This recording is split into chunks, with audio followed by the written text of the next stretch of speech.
mapear estas iniciativas de innovación y poder que ellas contribuyan al crecimiento económico, a la competitividad y al bienestar de nuestras naciones. Como bien sabemos, nos encontramos ya en la cuarta revolución industrial, la que está cambiando rápidamente la forma en que se hace negocios, se produce, se consume y se genera bienestar y entretenimiento en el mundo. Es la mayor amenaza, tal vez la mejor oportunidad que tenemos en nuestras naciones. The Inter-American Teacher Education Network, the I-10, is working to improve the quality of teachers with an emphasis on science, technology, engineering, and mathematics education. In 2019, the I-10 launched the first STEM Teacher Fellowship of the Americas. The Energy and Climate Partnership of the Americas, ECPA, is working with governments in the Caribbean to advance electric mobility and clean transport as the sub-region pursues energy independence. Under our Integrated Water Resources Management Program, SETI is responding to the demand of member states for platforms and applications that enable data-driven policies. In the Central American region, for example, we are expanding the scope of Costa Rica's Plataforma Interactiva de Aplicación del Clima Tropical. This tool captures and disseminates real-time climate and water data, promoting resilient agriculture. The Inter-American Committee on Ports is building human and institutional capacity through public-private partnerships to address port modernization, logistics, and security. CooperaNet, SETI's multi-stakeholder platform for cooperation and partnerships, is being relaunched in 2019, responding to member states' call for a more robust hub for cooperation.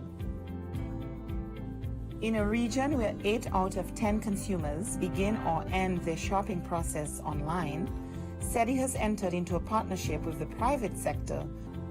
Es una herramienta que sin duda acerca a las MIPYMES hacia la demanda que hoy está migrando a Internet, y con eso pretendemos mejorar las ventas y el posicionamiento de las empresas pequeñas.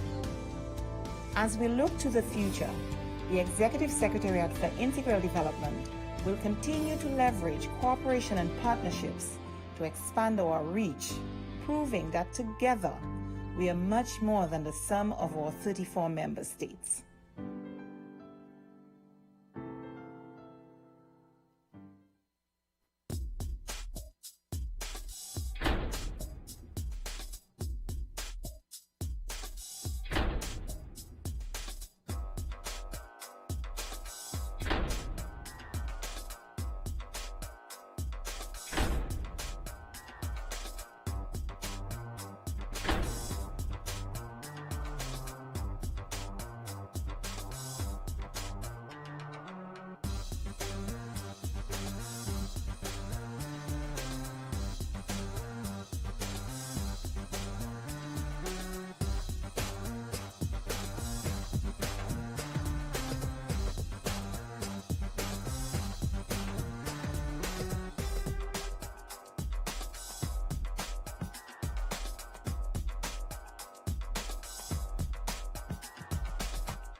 Me and my kids have been there for over an year right now.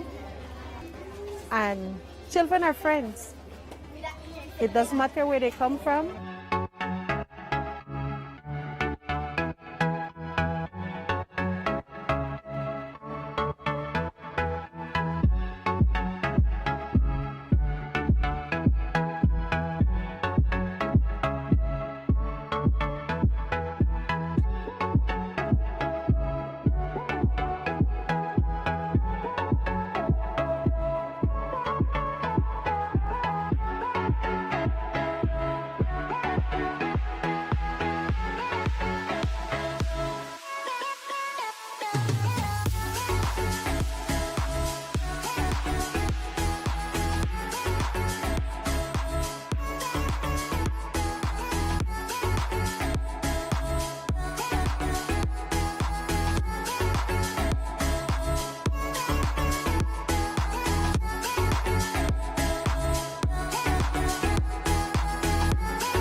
nosotros estamos en una zona netamente selvática.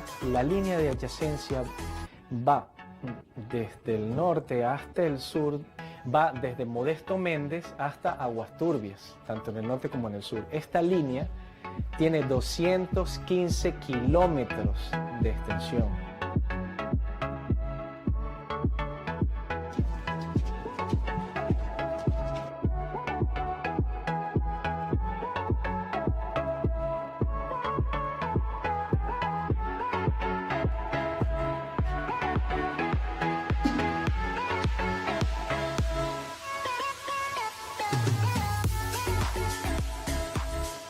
De allí vino él, se buscó creo con los de la OEA y de allí vino el proyecto para acá, para Judá. Y fue que lo dieron el terreno, y lo dieron todo lo que era mano de obra y el material para hacer las casas que están ahorita. Y por ese motivo estamos aquí viviendo todavía.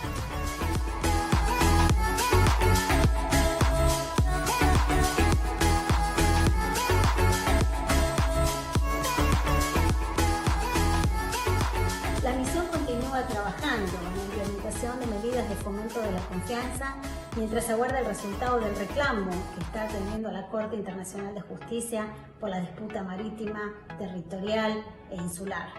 Nuestra oficina en la zona de adyacencia realiza verificaciones a solicitud de ambos gobiernos, facilita reuniones y patrullajes conjuntos entre las Fuerzas Armadas y promueve una cultura de paz y cooperación entre las comunidades locales.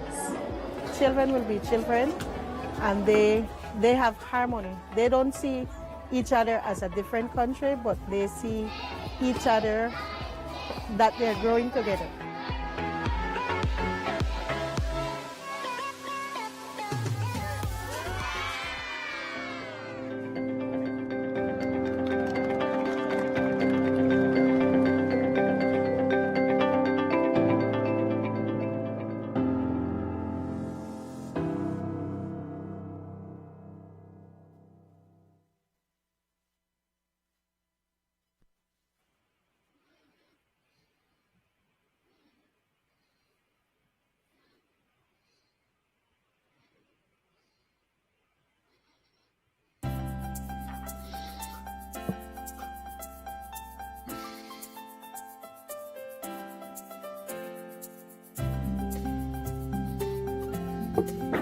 Tenemos a la secretaria Osborne y tenemos a Brasil.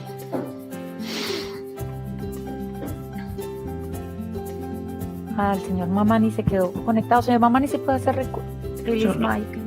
Okay. Good morning. Secretary. How are you? Good. Doing fine. How are you? Good. Good to see you. Nice to see you too. Thank you. Thank you very much. I see that you're going COVID gray, Gloria. That's the new style, right? Yes. Thank you. Thank you. We can hear you and we can see you perfectly. Fantastic. Thanks. Thank you. Okay.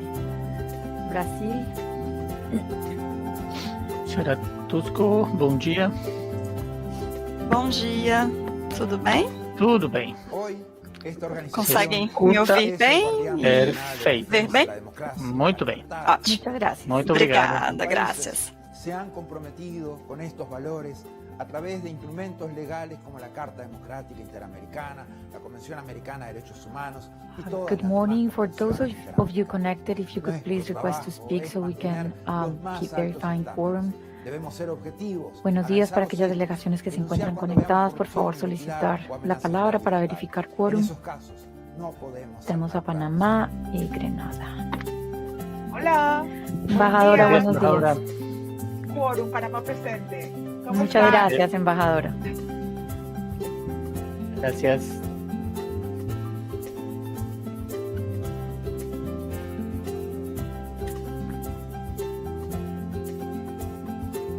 Buenos días a todos. Buenos días, embajadora. Buenos días. Good How are morning. you? We can see you and we can hear you. Very well. Have a great Thank day. you very much. Thank you.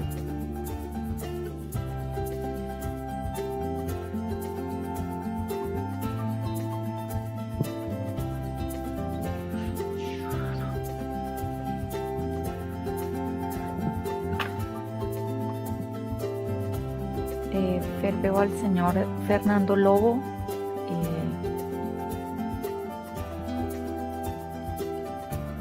Guatemala, del viceministerio Ministerio de Economía. El viceministro Lee me pidió que atendiera a la reunión. Es un gusto estar con ustedes y pues probando aquí el micrófono y las cámaras. Un gusto.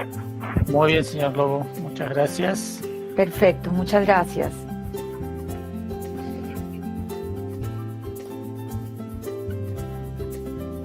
Tenemos al presidente.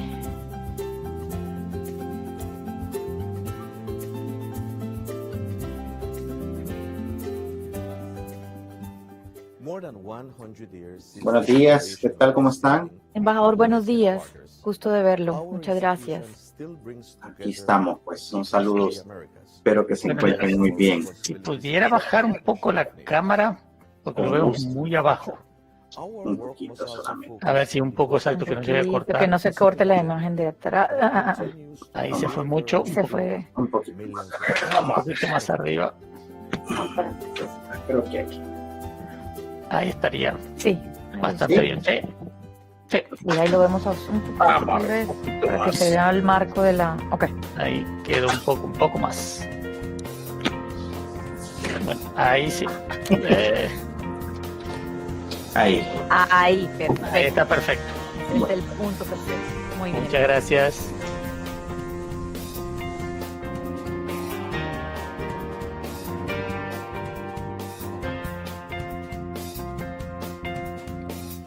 Tenemos a Rosa María de Guatemala.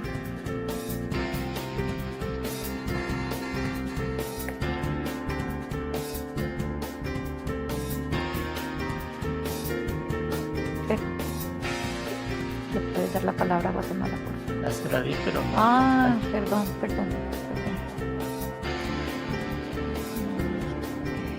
Ah, El Salvador es la zona Escalante, claro.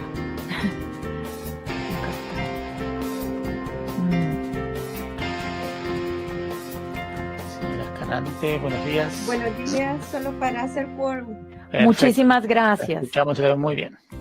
Gracias. El Salvador, perfecto. San Vincent. Voy a preguntarle a la delegada de Guatemala si tiene algún problema. Sí, bueno, está entrando en pantalla. Good morning, Samuel. Hello, good morning. St. Vincent and the Grenadines present, please. Thank you very much. Rapidly changing global context, SETI is innovating to constructively address the emerging challenges and opportunities for the region. Buenos días, presidente, ¿cómo les va? Buenos días, embajador, muy bien. Muchas gracias. Buenos días, embajador, gracias. Gracias, nos vemos más tarde. Excelente. As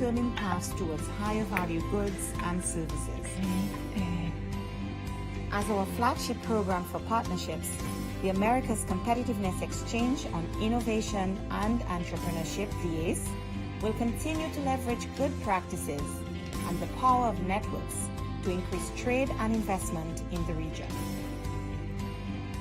For us, the role of the OAS is very important, connecting countries, connecting me dice que se va a intentar conectar de nuevo.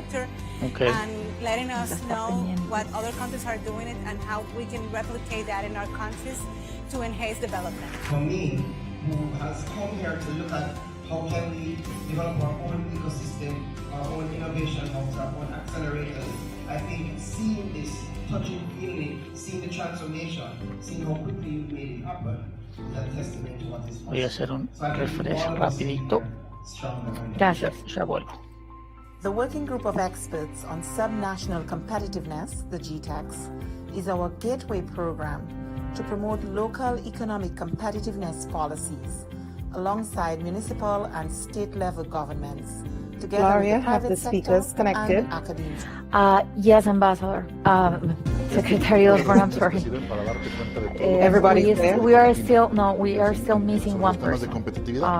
I will double check with Estela and Santiago. Innovación tecnológica. Just one Que person. si hablamos de competitividad tenemos que hablar de tecnología. Y me está ayudando mucho para ver el panorama de ver lo que están haciendo otras ciudades. Something is happening with Guatemala, I Sí, guess. teníamos a Rosa María ahí, pero salió. The hub on the transfer and commercialization of technology, is connecting and Hola. strengthening national Maris, good innovation morning. ecosystems Good in the morning. region. Each edition of the Perfect, hub we can see trains you now. budding technology Perfecto, enterprises gracias. from Can the hear you. region's public Perfect. and private sectors to take promising products and services from Mr. idea Williams, to good market. morning. Porque es importante que Hi, good morning, juntos Fernando. Good morning. porque la región tiene que estar Perfect. unida. Good morning, Gloria. Good to see you guys. Have a good La day. región Good to see you too. Thank you very much. comercialmente como podría ser, y esta es la mejor manera de hacerlo. Tenemos la proyección de cada año generar y compartir nuevas experiencias entre aquellos I will double check la this. Good innovación. morning. Queremos cambiar. Can you hear me? Yes, we can la hear you. I have We can see a you. lot of background noise. I'm sorry about that. países. Queremos colaborar. Barbara is present. Thank you. Okay, Our perfect. virtual Thank you very platform much. of Technology Foresight, Prospecta Americas, will support OAS member states in identifying and mapping future trends. Secretary Osborne, I'm missing two actually. I'm writing internally. Okay. Good morning, Heidi. Morning, can you hear me? Yes, viene perfect. siendo We can apoyado hear por you. la Thank you. Organización de los Thank you Estados very much. Americanos, nos Thank you. permitirá tener una gran información para poder mapear estas iniciativas de innovación y poder que ellas contribuyan al crecimiento económico, a morning. la competitividad y al bienestar de nuestras naciones. Sant. Como bien sabemos, nos encontramos We cannot ya hear you. en la cuarta revolución industrial, la que está cambiando rápidamente la No. forma en que se hace negocio, se produce, Maybe you have se the consume microphone open in y se another genera bienestar uh, y entretenimiento en el mundo. application like Zoom Es or la mayor WebEx. amenaza, tal vez la mejor oportunidad que tenemos en nuestras naciones. Señor The Pons, Inter-American buenos Teacher días. Education Network, the I-10, is working to improve the quality Buenos días, of Fernando. teachers, ¿Me escucha? with an emphasis Perfecto, lo on escuchamos y lo science, vemos. technology, Buenos días, Gloria. Muchas gracias por la ayuda la semana engineering, pasada. and Me ayudó mucho. Ya estoy In completo 2019, con el the sistema. I-10 launched Con the gusto. first Gracias. STEM Teacher Buenas Fellowship tardes. of the Muchas Americas. gracias. Tenemos The al señor Energy and Elías. Climate Partnership of Que the es uno de Americas, nuestros ECFA, presentadores. is Correcto. working with governments in the Caribbean to Señor advance Elías, buenos días. electromobility and clean transport as the sub-region pursues energy Ahí lo independence. vemos, pero no lo escuchamos aún. Under our integrated water Está en resources mute. management program, A ver, ahora sí. Ahora sí lo escuchamos. responding to the demand of Bueno, member perfecto. states Gracias. for platforms Perfecto, and muy bien, muchas applications gracias. that enable data-driven policies. Perfecto, muchas In the gracias. Central Nos falta American ahora, region, for example, solo me falta we are un expanding expositor the que scope probó of ayer, Costa pero Rica's yo hago plataforma estoy internamente interactiva de verificando. aplicación Dale, del clima Señora tropical. Rosa María, de Buenos Guatemala. días, Ahora sí. pudo. Perfecto. Gusto verlos, muchas gracias. Igualmente, que pase bien. Y tenemos a Bahamas que está teniendo problemas también. Is building human and institutional capacity through public-private partnerships to address plot escuchamos ahora. modernization. Can you hear me now? logistics, Yes, and we can hear you. security. Perfect. Perfecto. Thank you Thank very you. much. Quapranet, SETI's multi-stakeholder platform for cooperation and partnerships, is being relaunched in 2019, responding to member states' call for a more robust hub for cooperation. Mr. Franco Mito, In a I region see where you 8 out of 10 connected consumers and with begin us. or Can end you their please shopping request to process speak so we can online, check that everything is SETI has okay with entered into a you? partnership with the private Thank sector. you. Es una herramienta que sin duda acerca a las MIPYMES. Miss hacia Osborne, la I have demanda one que of the está migrando a Internet, speakers right y now. con eso Okay, pretendemos and mejorar with las that, ventas y el we're posicionamiento de las empresas pequeñas. As we look to the Comito, good future, morning. the Executive Secretariat You for have to Integrated activate your Development camera and will your continue microphone. to leverage cooperation and partnerships to expand our reach, proving that together we are much more We than can the hear sum you of our and we 34 can see member you. states. Morning, morning. Frank. Welcome. Hi, how you doing? Good. Hi. Good, good. I don't hear you well. I Can see you- it's Okay. yes, it's a little low. Speak a Your little volume. louder? How's that? Is that better? That's Okay. better. Yes. Okay, I have to speak like I'm speaking to my wife after a heated argument. Thank you so much. Mr. Comito, we have your presentation in case something happened when Okay. that you can You can tested press- yesterday and you know how to do it. I think so. Okay. We'll But we see. have it. Thank you. Thank Thank you for you very testing. much. Okay, sure. Okay. I'm leaving the screen right now, but I am at the back. Thanks, Gloria. You're welcome.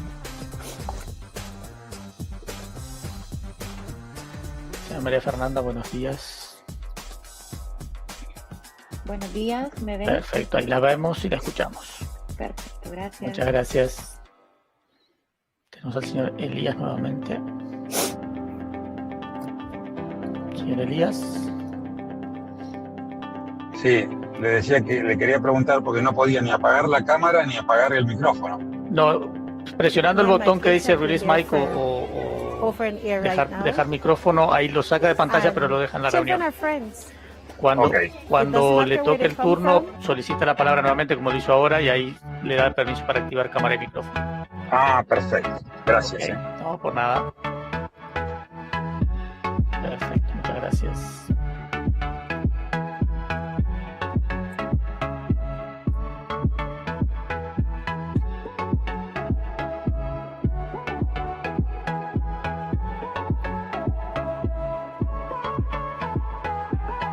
Señora Vera, buenos días.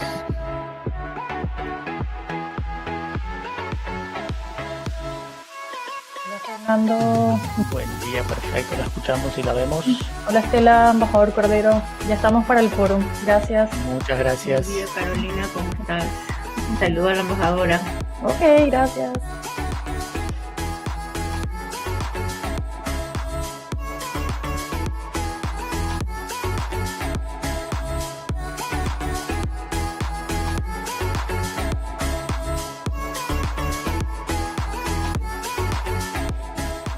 Nosotros estamos en una zona netamente selvática. La línea de adyacencia va desde el norte hasta el sur, va desde Modesto Méndez hasta Buenos días, secretaria, ¿cómo me...? en el sur. Esta línea tiene 215 kilómetros de extensión.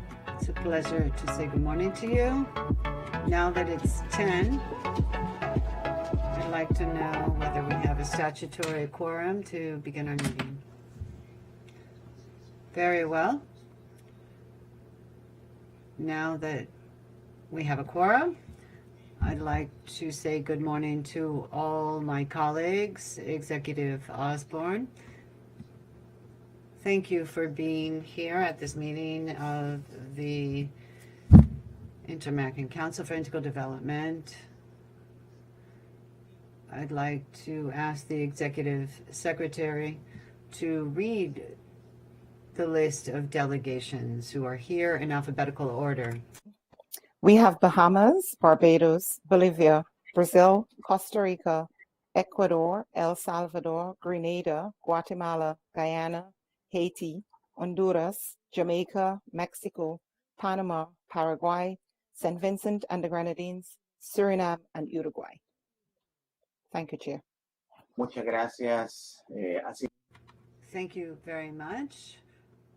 I'd also like to ask the Secretariat to take note of those delegations that are connected. Now that we have the required statutory quorum, we're now going to move on to the items on our draft order of business. First, I'd like to submit to the consideration of delegations the draft order of business, document CD/OD-112/21. If there are no objections, the order of business is adopted.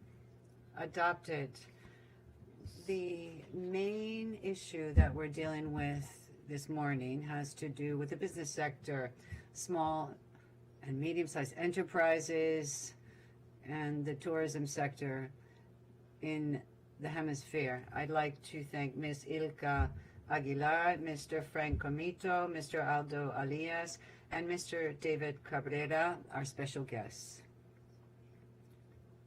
Esteemed colleagues, guests, micro, small, and medium-sized enterprises make up 99% of all enterprises and also employ over half the workers in our states.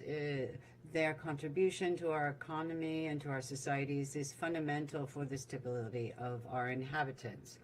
However, although they provide many job positions, the participation of SMEs in the export market is small compared to large companies.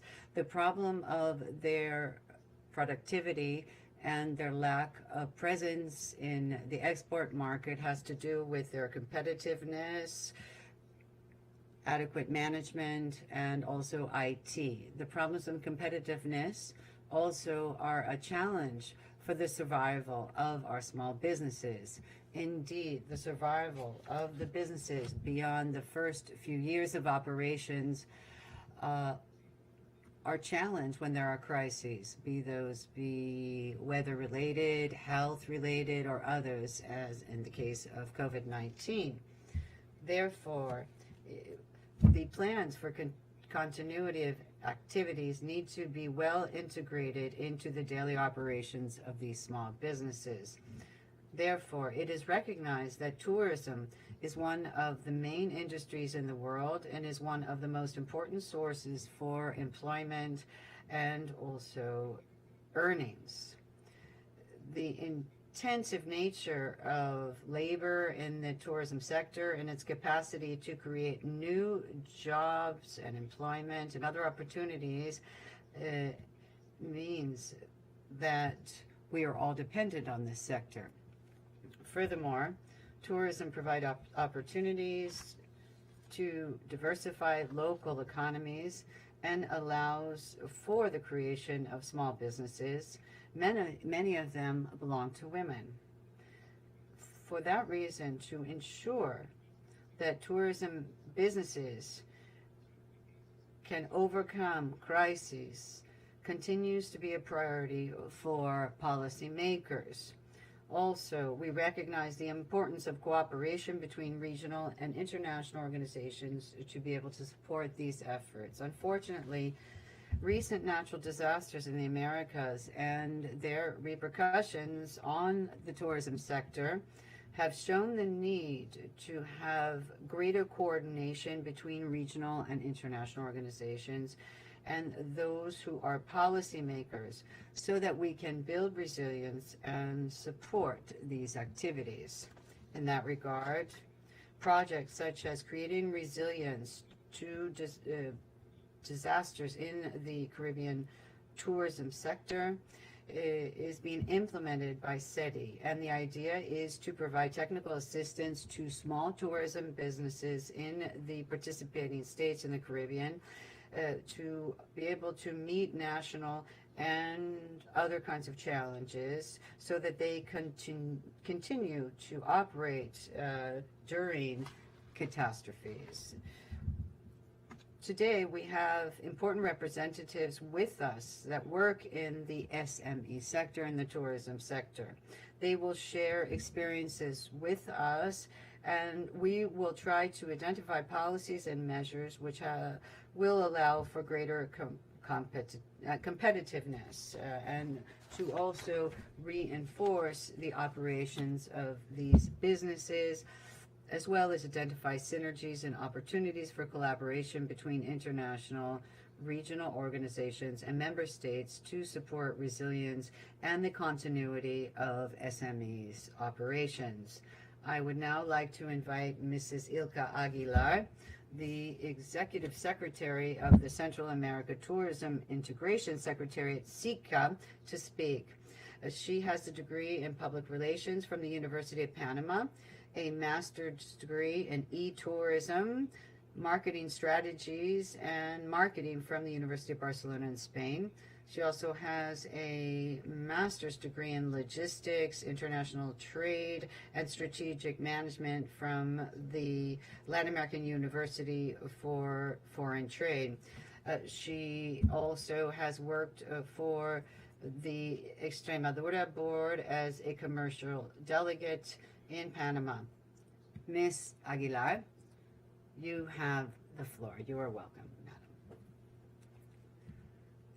Thank you very much, Ambassador Cordero, and I would like to thank the OAS for allowing SICA to make our presentation this morning and to talk about the initiatives we are undertaking. We're going to share our screen so we can give some context about these initiatives.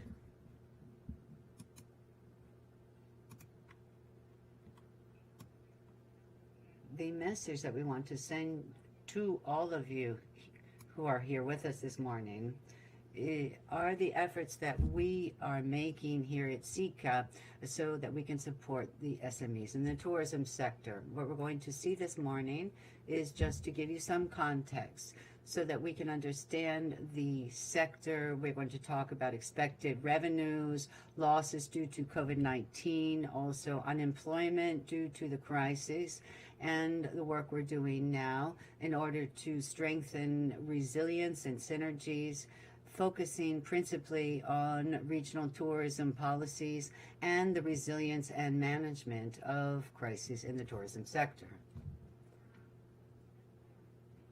Just to give you some highlights, I want to show you these figures that were shared with us from ECLAC, and also tell you about SICA. These are the Central American countries plus the Republic of Panama. We see expected revenues in millions of dollars for each country.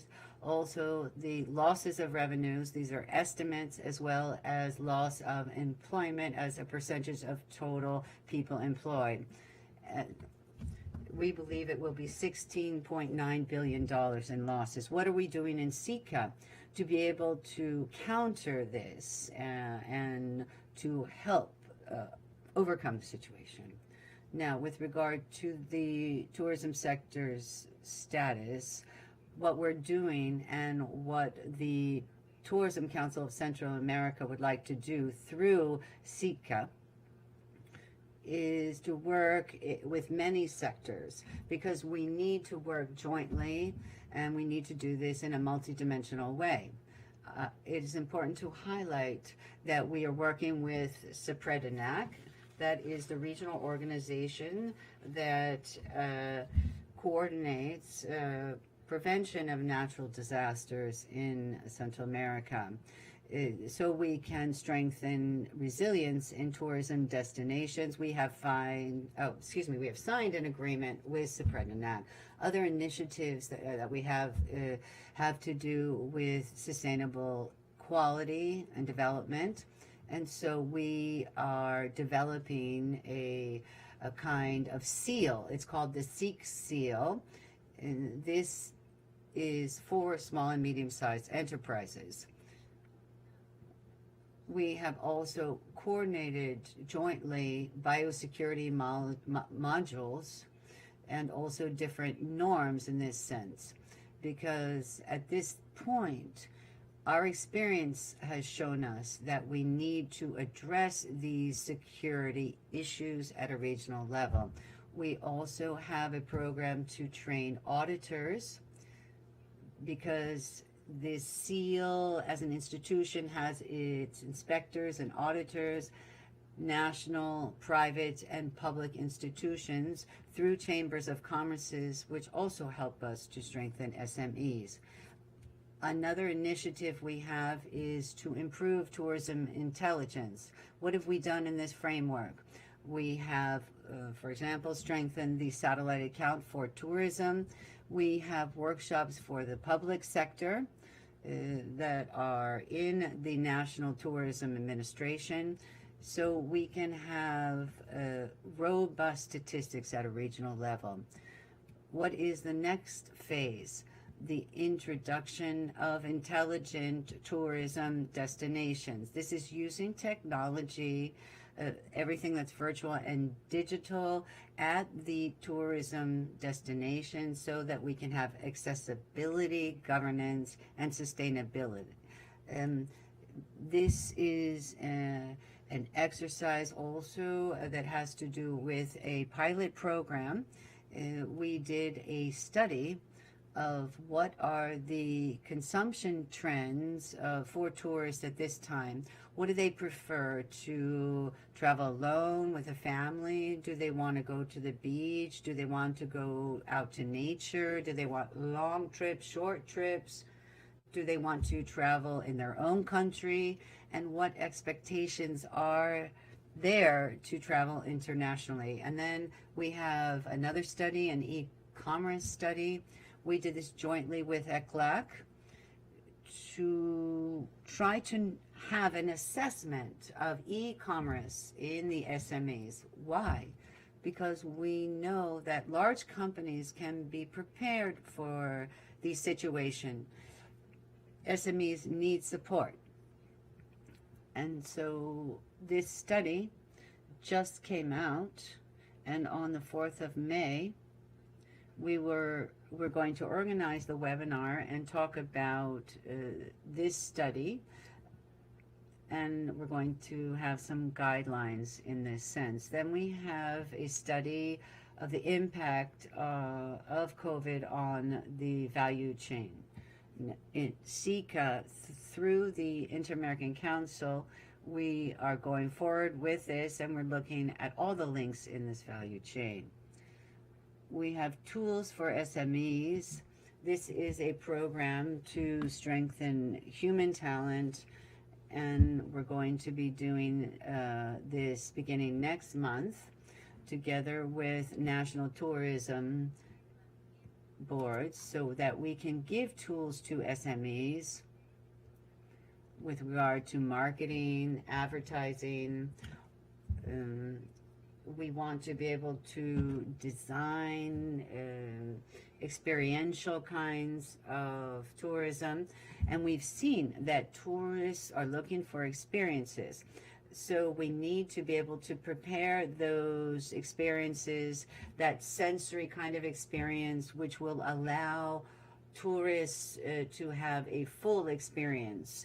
Also developing web pages and positioning search engines.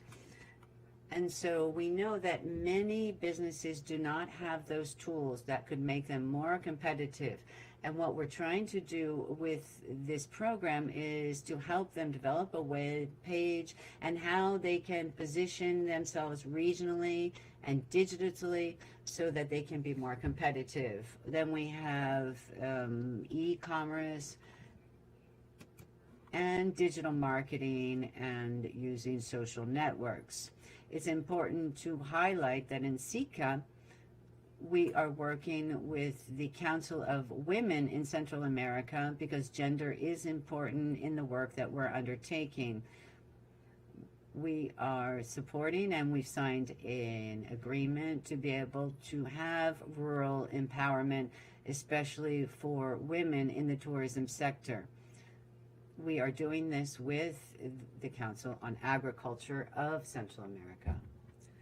Now, the exercise that has to do with our sustainability and quality seal. This has been designed for MSMEs in the region to be able to highlight the tourism quality of these businesses, because this quality that the businesses show will allow them to be more competitive in this sector at a time when everyone wants to highlight what they can offer. So in SICA, what we want is for all countries in Central America, we want them to have this seal after their businesses have received technical assistance so they can be more competitive. What areas are we working in with this seal? Well, we're working with restaurants, tourism operators, transportation companies, rent-a-cars, etc., because these are the subsectors that are going to need support.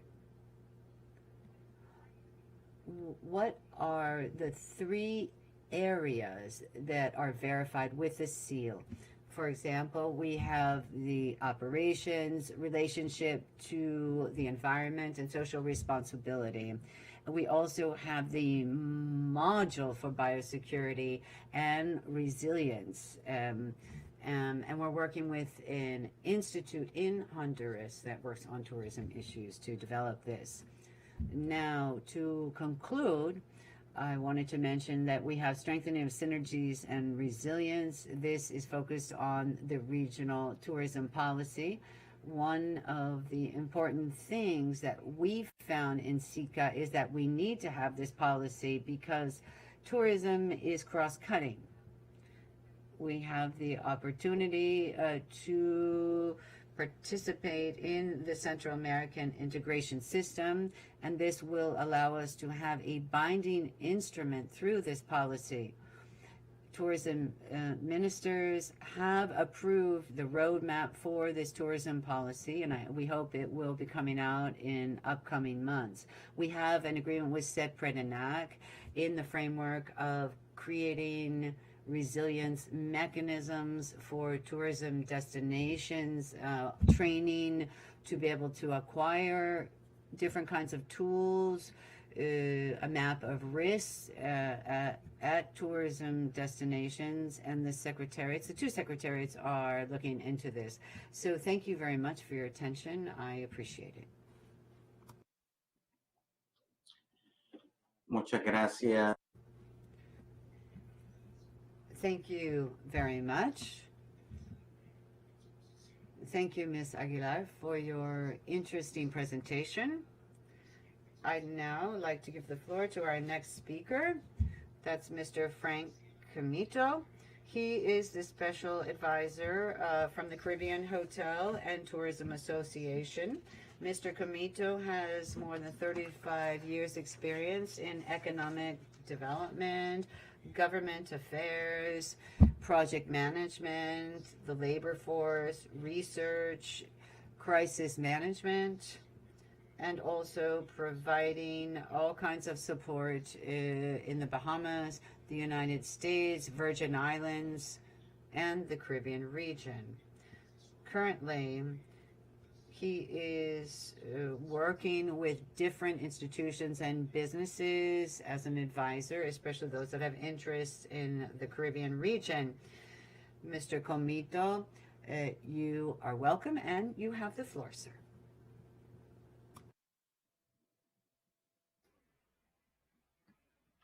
Mr. Comito, could you please turn on your camera and your microphone?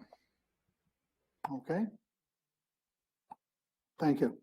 Let me share the screen here. And thank you so much for inviting our participation. Give me a second here.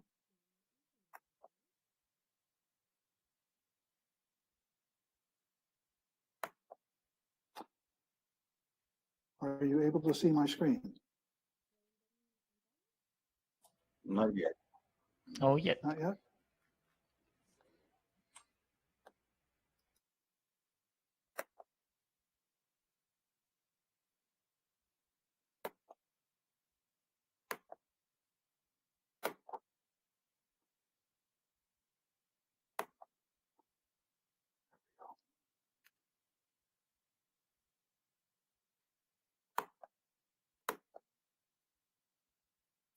My apology. I'll be there in a minute.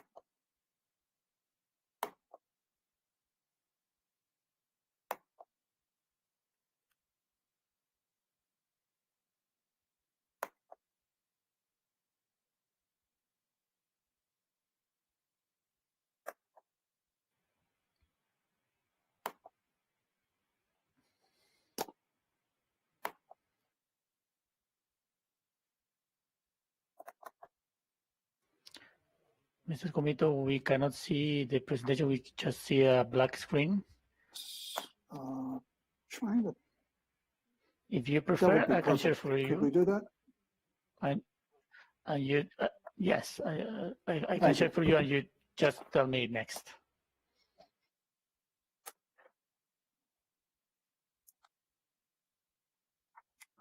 Thank you for inviting us. What I'm going to cover, next screen, please. Next slide.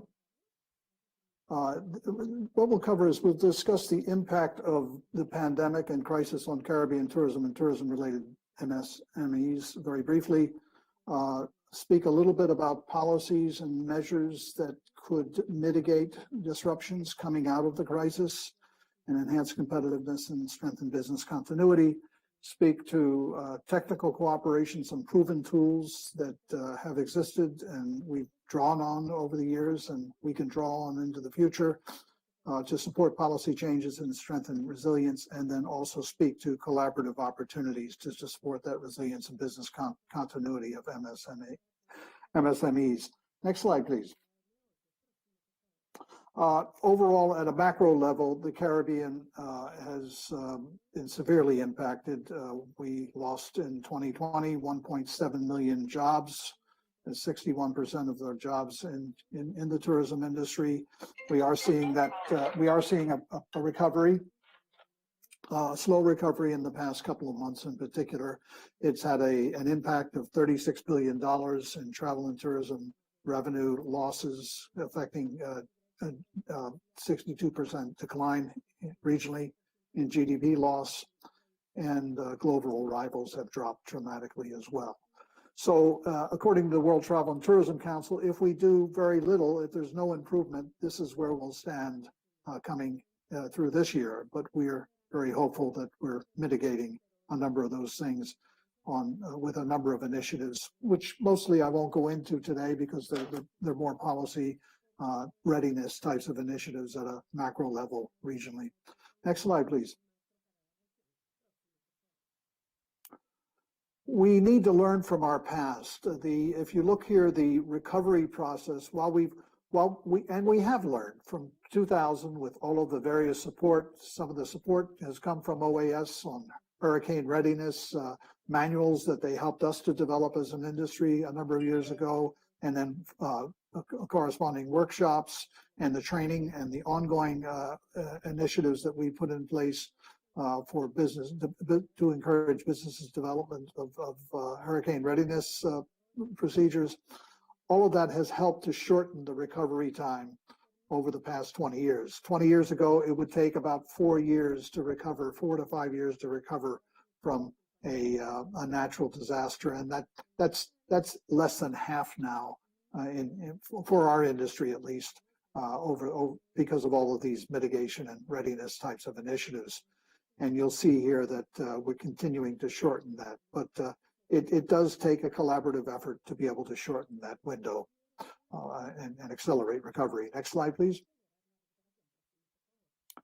I'm going to share with you the results of a survey that we conducted within the industry over the last month, and it's very representative of a cross section of needs, including those of the small and medium-sized enterprises within tourism in the Caribbean. Next slide, please. We asked them, when do you expect your business to recover financially from the impact of the pandemic?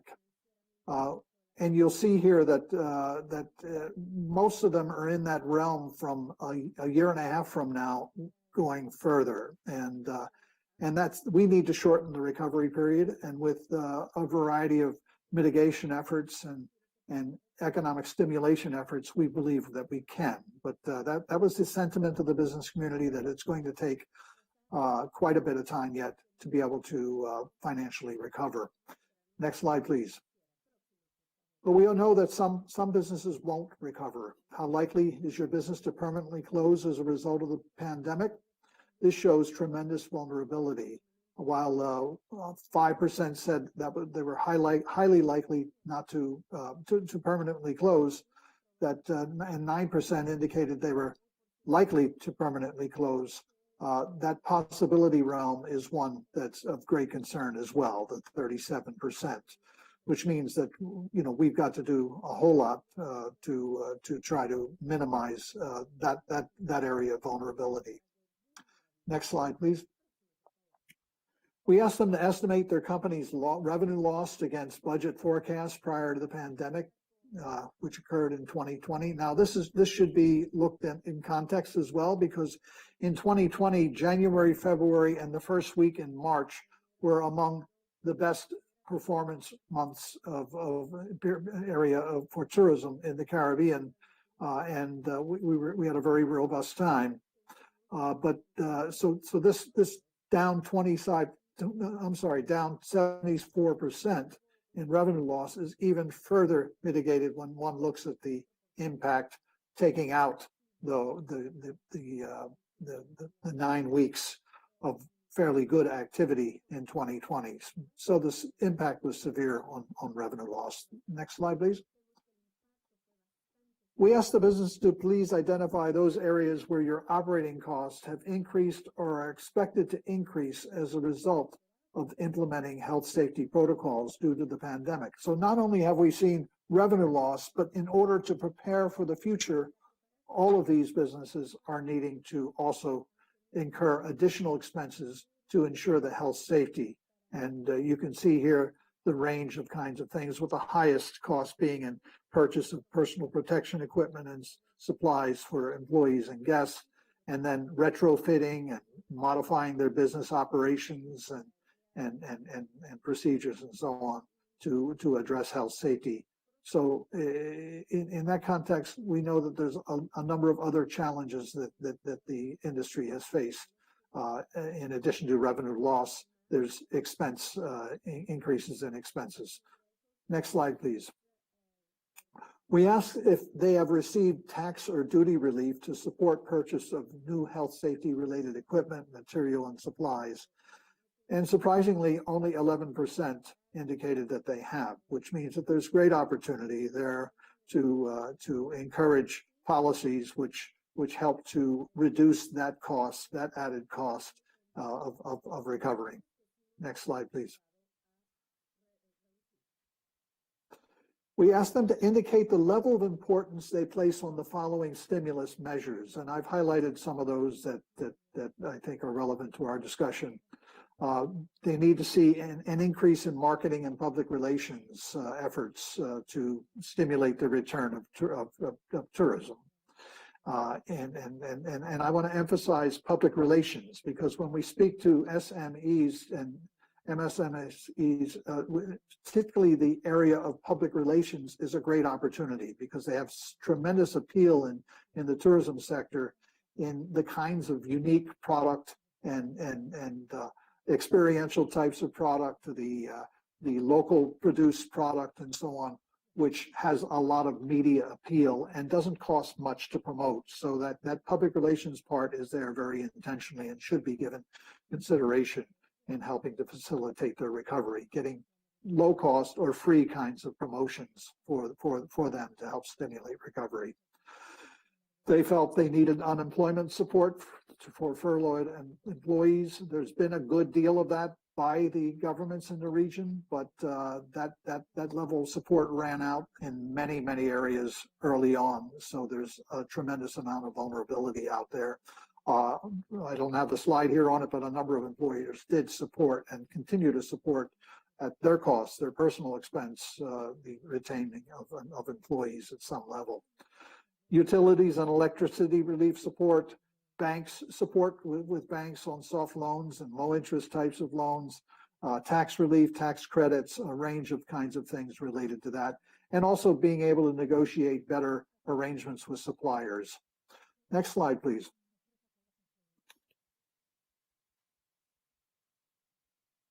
Next slide, please. We asked if the government utilities have their government utilities or financial institutions provided support in following areas, and this kind of mines down a little bit more that general point. So you can see where the most areas of support have been in bank loan and payment deferrals and unemployment and support for furloughed employees, but there's certainly room for opportunity for other areas for intervention and support to stimulate recovery, with economic arguments that can be made on the payback that generates to governments as tourism activity is enhanced. Next slide, please. And we asked them to identify the value level which they place on the following subject matter for training and information sharing to support their company's ongoing recovery efforts. And you can see here the kinds of training and support that they felt would be very helpful going forward, and in a range of areas, and that's instructional to us, and that's helping to guide our focus on areas of training and webinar support that we're providing as well. And some of that will be guiding some of the efforts that we'll be initiating in a project with OAS, which we've just embarked upon, which I'll comment on in a minute. Next slide, please. Other MSME recovery challenges and strengths. I've just highlighted a few that, based on our experiences. Next slide, please. The downside, what experience has shown us, most do not have standard operating procedures. We've done a lot to do that, and a number of them do, but there needs to be more of that. 75% of the small hotels in SME Bahamas survey a number of years ago indicated that they did not have that. Now, we were able to move that needle up with some training and support that we were able to provide, thanks to projects that we're enabling and supporting our Hotel and Tourism Association and Ministry of Tourism from OAS and IADB in particular. There's a low-level use of technology to support business operations and marketing, and now we know that that's even more relevant today as we've shifted, particularly as we shift to a more touchless kind of environment and for transactions and interactions with the traveler. They're not as engaged with support programs provided by governments and industry trade associations. We find that the larger businesses and mid-sized businesses tend to come to the table, are actively involved in their local trade associations, and therefore benefit more than the smaller types of businesses. There's a lower level of support from the financial institutions, a need for greater support for marketing, and a lack of contingency and crisis readiness and response planning across the board. Next slide, please.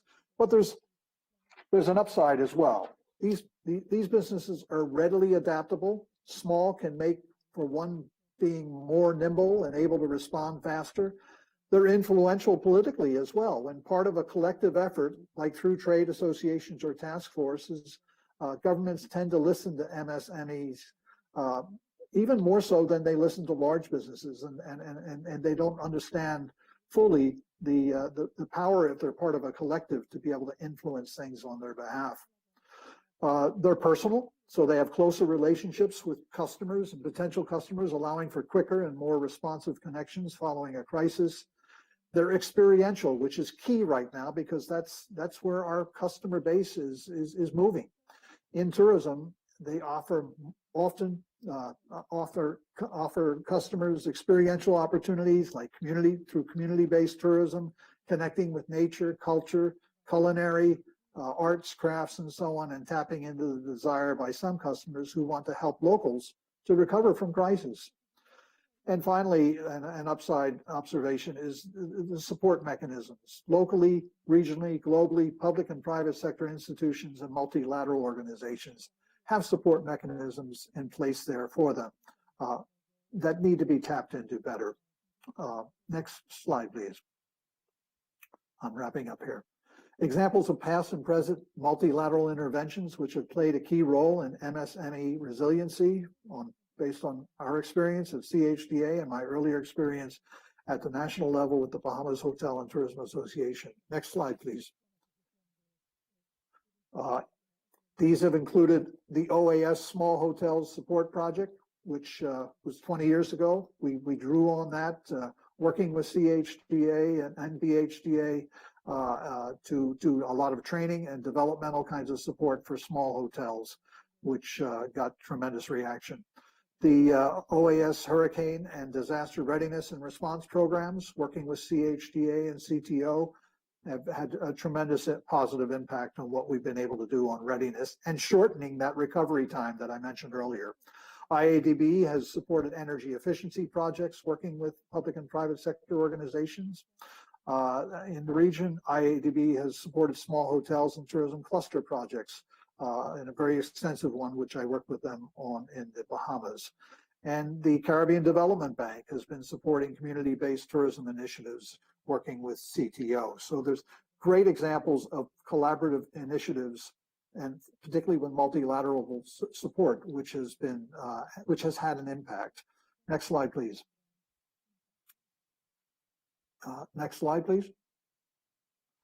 And then locally, I mean, regionally, I think one of the greatest examples we've had, and I won't go into the details on it, but is on health safety protocols. We have had a collaborative between the Caribbean Public Health Agency, the Caribbean Hotel and Tourism Association, the Caribbean Tourism Organization, the Organization of Eastern Caribbean States, and the Global Tourism Resilience and Crisis Management Center out of Jamaica to help with health safety training and recovery, and that's been in place for over a year now.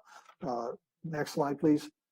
And some of the outcomes of that have been real-time monitoring, development of cleaning and checklist training. We've trained over 6,000 managers and staff and supervisors who have throughout the region in the tourism industry, who have then in turn trained thousands of their employees on health safety matters.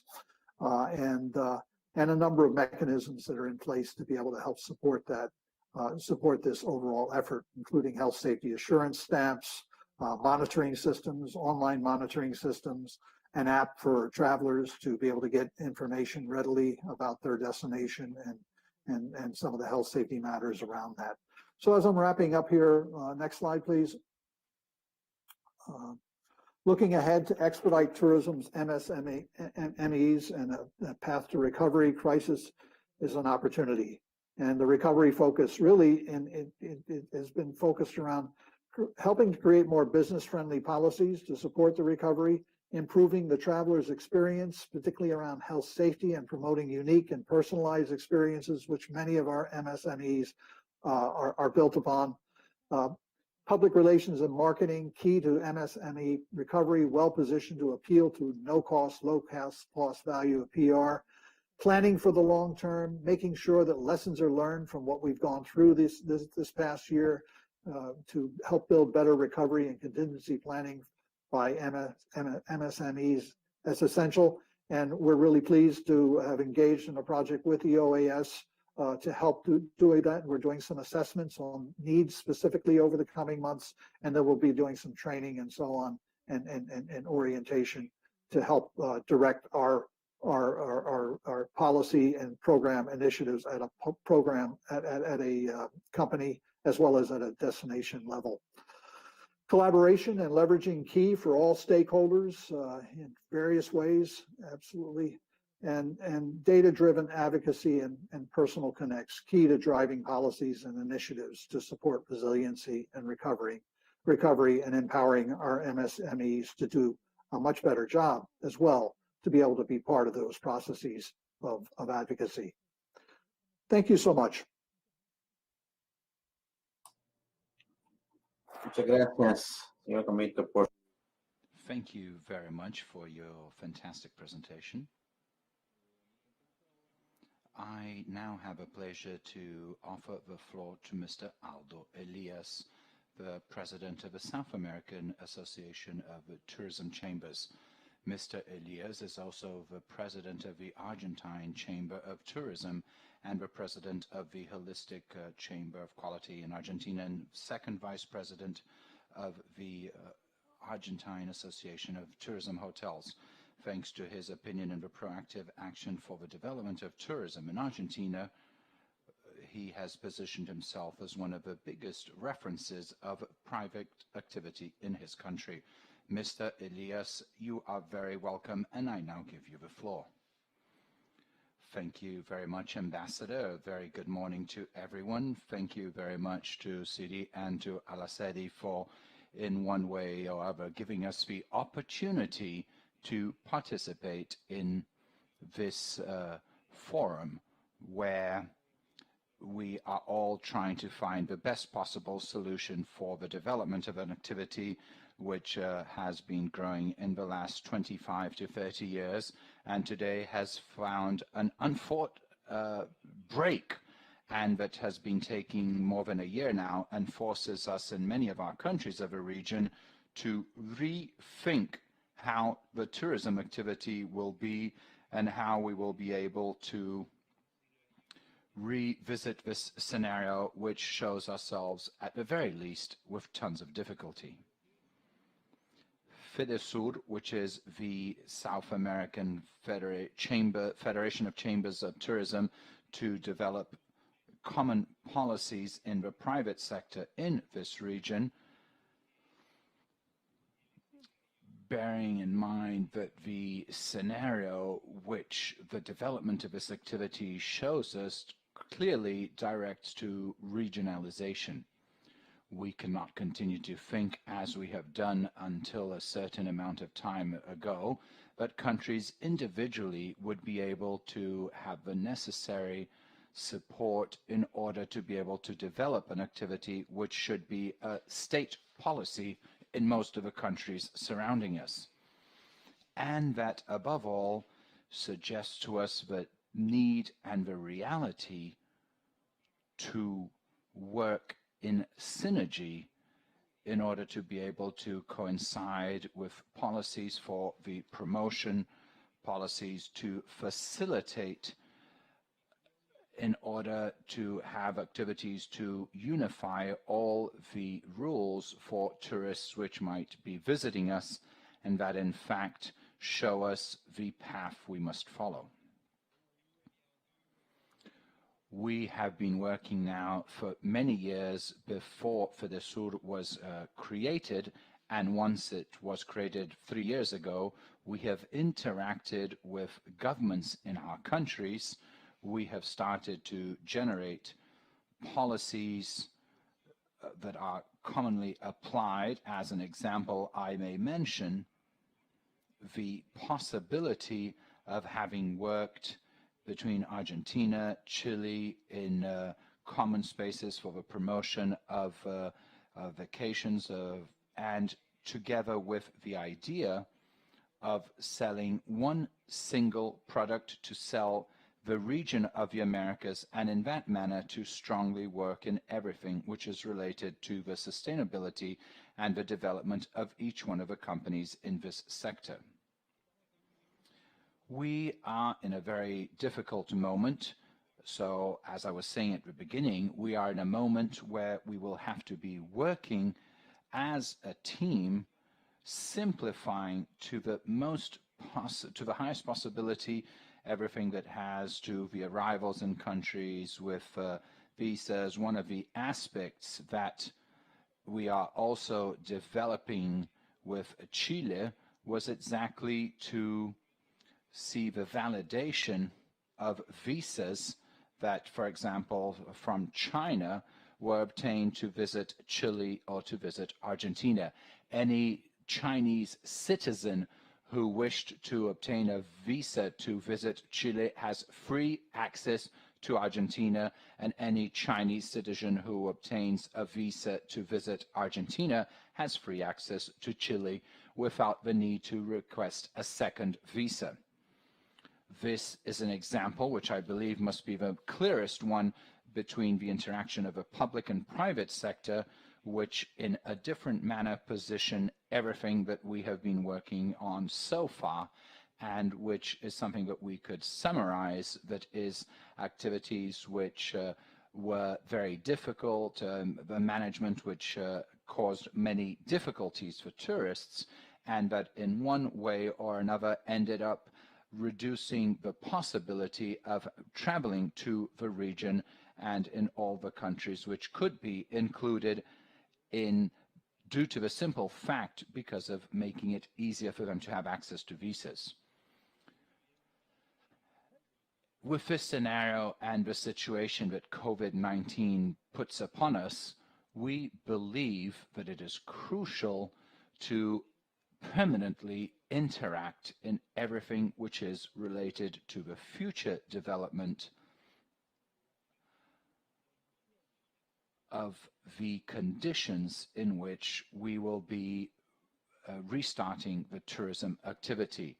And I am not talking exclusively to a health passport, but yes, I believe we must have a joint working line of the ministries of health of each one of our countries to be able to give to the world a very clear sign, above all, that we are respecting and caring for life, but secondly, of a joint activity in which the region, obviously taking into account the different issues which could derive from the vaccination process,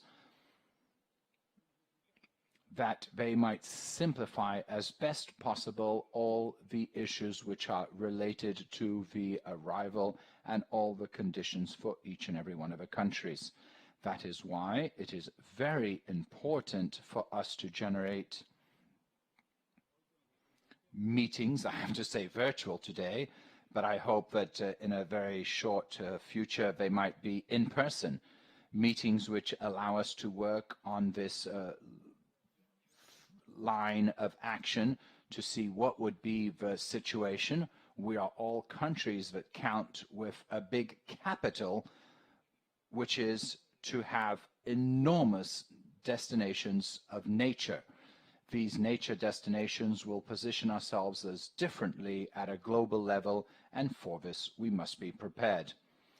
At the beginning, I was talking about the amount of small companies, of MSMEs, of family-run companies that include the tourism activity in our countries, and of the importance of being able to generate activities which allow these companies which were so strongly affected to be able to advance on this sustainable development line, which basically will generate an empathy at a regional level for us to be able to, amongst all of us, to work together in order to develop this activity, which I believe shall possibly be the most important activity in order to recover the employments which have been lost over these last 14 months. We must understand and look in more depth with the relationships between the governments, between the ministries of tourism of each one of our countries. We must learn to look at to work in teams, to have teamwork, to generate empathies, and to search solutions for the problems which have already been presented to us prior to the pandemic, and that after this COVID-19, we must stop this completely. There's a lot of work ahead of us. There's very important management to do in the public sector, joining forces to generate a development of projects which are linked to our region, which may be products that invite us to look at the region, which are 3, 4, 5 countries that, as an example, we could mention what is the path of the Jesuits, the Ruta del Inca, etc. There are many different alternatives with which we must be working in an organized manner, in a sustainable manner, and above all, positioning this region that requires very strong interaction by the governments. It has not been easy to make the governments trust each other to develop tourism policies jointly. It is not easy, and that is why we understand that the true magic behind this will be found if from the private sector we are able to enhance these links.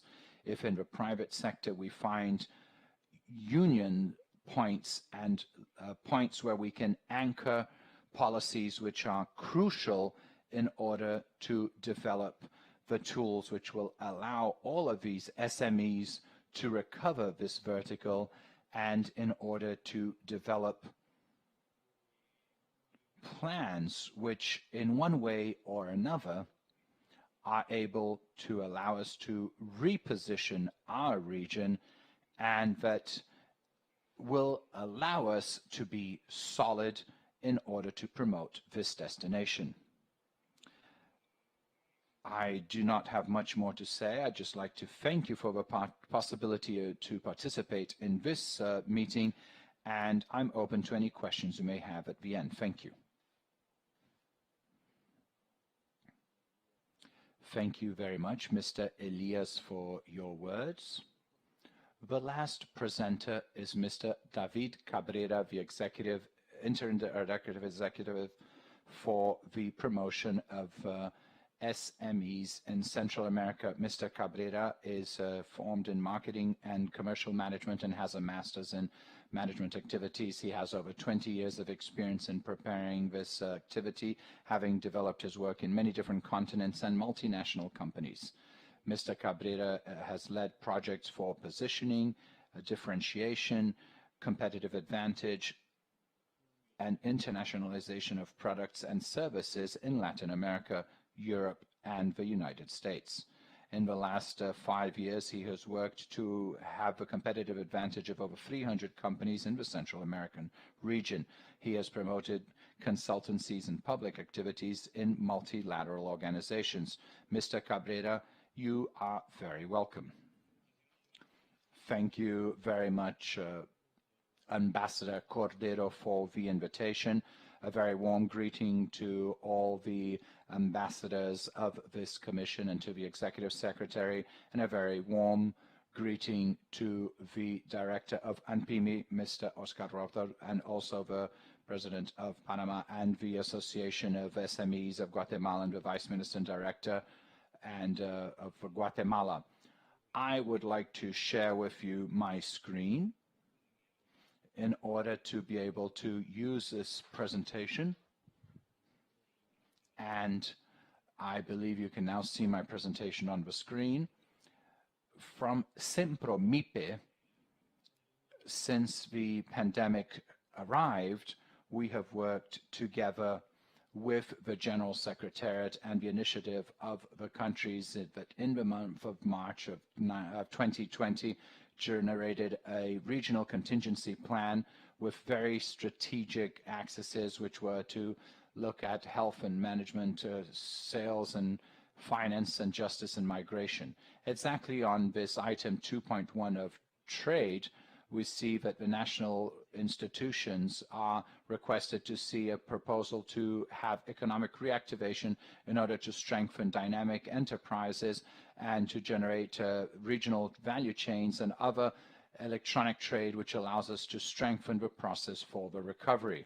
In the month of June, the different countries and the higher authorities of the SMEs of these countries take on the initiative to reflect and to monitor what is happening in the region and what are the behaviors that the pandemic is causing in these MSMEs.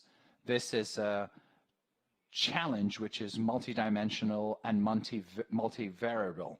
This is a document which was prepared justifying the context and the actions which have to be taken by the region for the institutional convergence framework, which is established from the integration processes to establish the agendas and the activities which allow us to accelerate the recovery processes and to generate regional solutions in the framework of this convergence. As I was telling you, the process has a very big challenge for the MSMEs and for our association, which is not only economic but also social.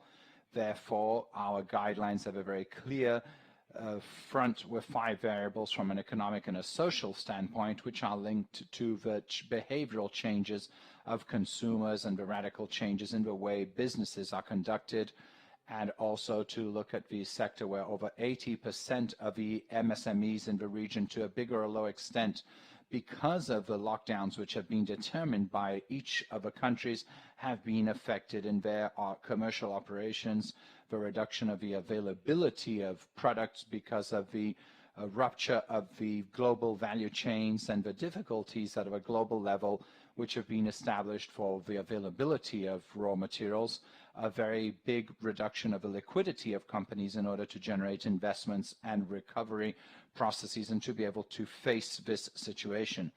And above all, we were very much concerned in our institution that this situation was causing a reduction of taxes, and this obviously reduces the capacity the countries have in order to face the challenges that this is created.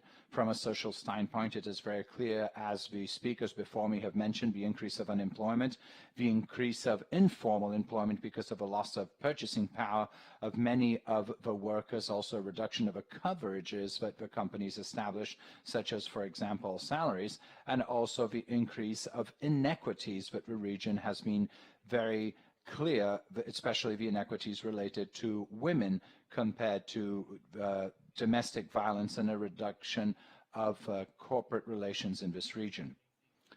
The intensity, obviously, of these variables have been linked to the behavior of the virus as well as the protocols which have been established in the vaccination processes. And from the managing association of this organization, this is something that currently the countries have reacted in 2020 to the situations found, but from our regional institution and from the integration processes, we have to look beyond not only the short-term measures which allow us to reactivate the sector at the time of coronavirus, but also looking at a long run in order to strengthen and consolidate the MSMEs as a main player for the social and economic development of our region. In the short run, we very clearly, and the countries saw that it was very clear that we had to establish a certain targets for the implementation in a very clear manner. From one side, to guarantee the food safety as well as the supply chains which allow the MSMEs to be able to establish a minimum operable in this region, which would also be able to guarantee the food safety and also the sectoral and productive positioning of a country, of a region, sorry. These are many companies in which MSMEs are present in this region, and from a regional standpoint, it is necessary to select and integrate in order to speed up the recovery process. And on the other hand, also the sectoral dimensionalization in order to be able to recover the state and private assets which allow us to have more dynamic economic development of the MSMEs for the member states to be able to recover their situation regarding the taxes and as well as the services which they could provide to support the MSMEs.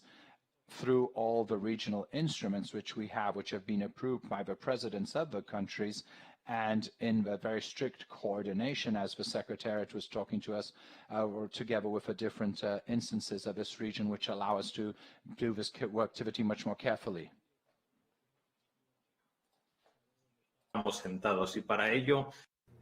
It was necessary to identify the demand, what was the situation with regard to supply, and scientifically look at the positioning that we should have as a regional organization and be more agile and efficient to identify the sectors, opportunities which could really push forward entrepreneurial activities. So regionally, we could have a pull effect and then also use policy instruments as a push in the countries, and also to focus on certain programs and tools which would accelerate the recovery, increase production of SMEs, also e-commerce, which has really allowed for survival and the sustainability of many businesses. Public procurement is key in countries if they would allow small businesses to access this. Also, free trade agreements in the region. Of the 23 FTAs and association agreements, only 3 specifically speak about the potential of MSMEs in the export sector. The value change, which is a way to form alliances and increase innovation and competitiveness. Without a doubt, the central market in Central America. This integration will allow for alacrity in these processes. And finally, a no vision with regard to financing products that are aligned with the needs of SMEs, which will give them capital and resilience so they can recover. The board of directors has been prioritizing different sectors which take on this value chain, from the primary sectors to the service sector. And this has to do with two pillars, taking advantage of ICTs, because this is a growing market that will help us recover. The work that has been done with the 8 countries has allowed for us to reach certain benchmarks that I won't go into, but a series of needs were identified based on each benchmark and different stages of business development. So this joint work done by the countries have allowed us to prioritize some activities which we've been promoting since 2020, such as the Regional MSME Observatory, which measures, for example, advocacy on the part of MSMEs, monitoring of productive sectors, to be able to push programs that will stimulate the economy. We're going to open a innovation center that works on fishing and livestock agriculture to push demand, work on food security. We are developing business intelligence, which will be able to give MSMEs information so that they can adapt themselves to the needs of the market. We have been working since last year to promote and foster e-commerce, to be able to be up to date, push recovery. We work on technical assistance, training, technology, adaptation, and also loans that don't need to be paid back. From a policy perspective, we want agendas to foster e-commerce at a national level, which will be a recovery tool. An improvement of the financial sector is allowing us to see new means of financing. The program that we implemented in the second half of this year, which is for women-owned businesses. These businesses will be able to be protagonists and help the development of our region. And finally, the long term, the MSME policy at a regional level, which has existed since 2019 and fostered by our board of directors and approved by the cabinet of ministers of the region, as well as upheld by the presidents of the Central American region. This should allow us to have a financing strategy, an implementation strategy. This will let the SMEs be real actors and contribute to the economic development of the region. And we're looking towards 2050. And with that resilience that we need to build between civil society, academics, and public and private sector, create a vision of business leadership and a new competitive spirit, innovative spirit, and knowledge-based and resilient MSME sector, and of course activity with environmental responsibility. Ambassadors, thank you very much. If you have any questions, I'd be glad to answer them, or if you have any suggestions, I'd like to hear them. Once again, thank you very much for the invitation, and I appreciate you letting me talk about Senpromip's work. We have an agreement, or we have had one with the OAS since 2015, which has allowed for great coordination between the institutions, and that has helped the competitiveness of the region. Thank you very much, Mr. Cabrera, for your valuable presentation. Now, I'd like to open up the floor to those delegations who would like to comment on this issue. But before I offer the floor, I would ask you to please be brief and concise, and that you only speak for 5 minutes, so that our special guests can also speak with our delegations. The floor is open. The Ambassador of Panama is recognized. You have the floor, Madam. Thank you very much, Chair. Thank you, Secretary Osborne. Panama thanks you for including this on the order of business of this meeting, and we appreciate the important presentations of our guests. We are honored to have with us Mr. Ramos, who is from the MSME Board of Panama. And if you would allow me, Ambassador, and since we've coordinated his participation, we wanted to give the floor to him so he could share Panama's experience. Welcome, sir. You have the floor. Thank you very much, Ambassador Luis Cordero, Chair of the Inter-American Council for Integral Development. It's an honor to be able to participate in this fruitful dialogue and to share experiences and to talk about integral development in the hemisphere. Ministers, high authorities, representatives of member states, good afternoon. As Ms. Ica Aguilar stated, regional coordination is very important, especially when we're talking about tourism, and in the world in which we live, in which the virus travels with tourists. So we need to take this into account. This is extremely important. I really appreciate the presentations I've seen, especially Ms. Aguilar's presentation. I also would like to mention the programs we are working on here in Panama, for example, provide opportunities.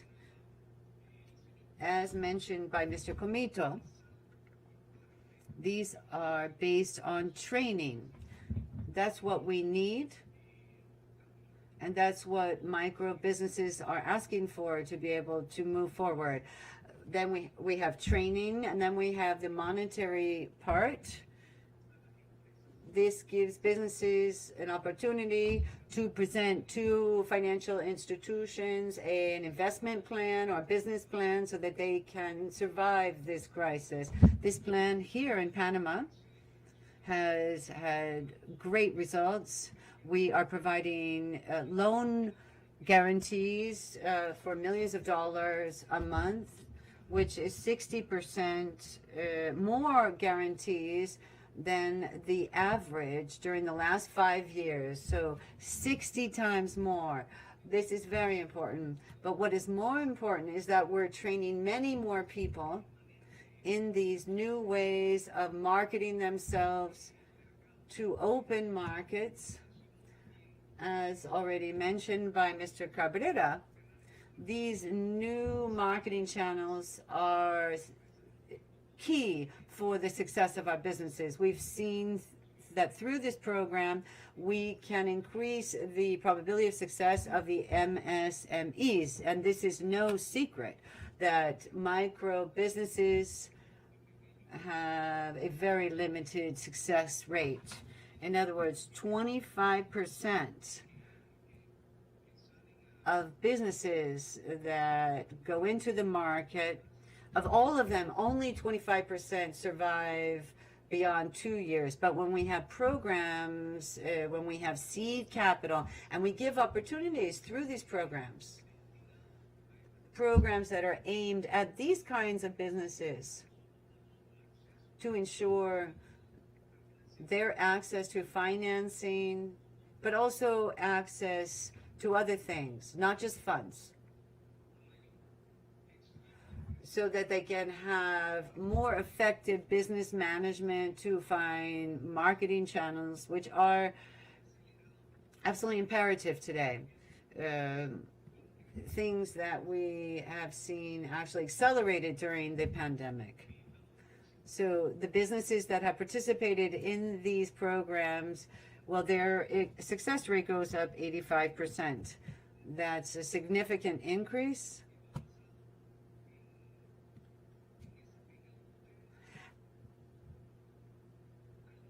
And this means you can go into the new world. It's hard for MSMEs to have access to training, education. What we want is to have these kinds of exchanges more frequently at a regional level. Mr. Comito said that 75% of businesses did not have standardized procedures. And that's why we have our programs. We would like to provide these businesses standardized procedures to be able to be successful, sharing best practices. We have a pilot program, for example. We are helping people have homes in rural areas, typical rural homes. We're giving them a first-rate training program to be able to use these homes and turn them into typical micro hotels. So within the community, they can have the highest quality service that they provide. Now, I'd like to thank all member states for helping us with their cooperation funds. These were given to Panama. I want to thank you for this. I'd like to bid you farewell now. Again, thank you so much for the access to these funds, and I appreciate this opportunity to be able to share ideas and knowledge with you. Thank you, esteemed Mr. Ramos. I'd like to offer the floor to the Ambassador of Costa Rica, Ambassador Solana. You have the floor, madam.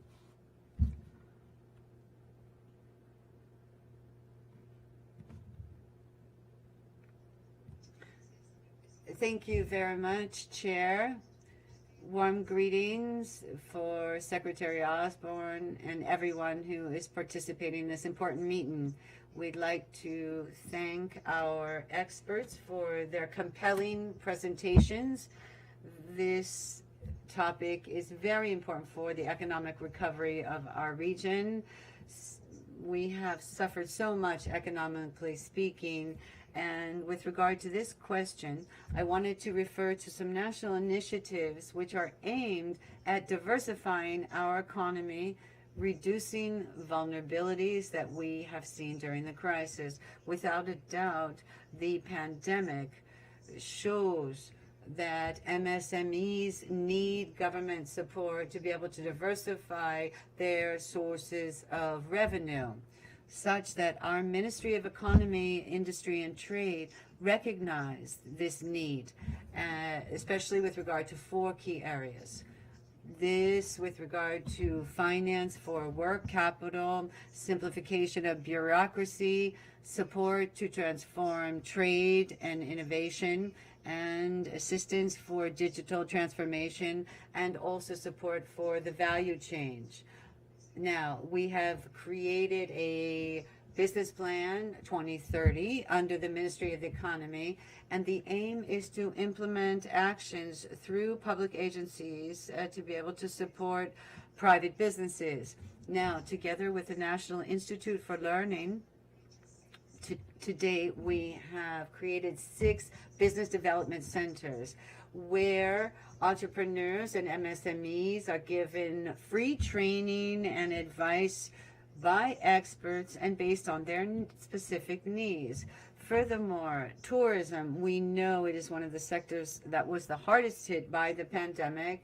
Well, this is a great challenge. And we see that a large percentage of this sector is made up of MSMEs in Costa Rica.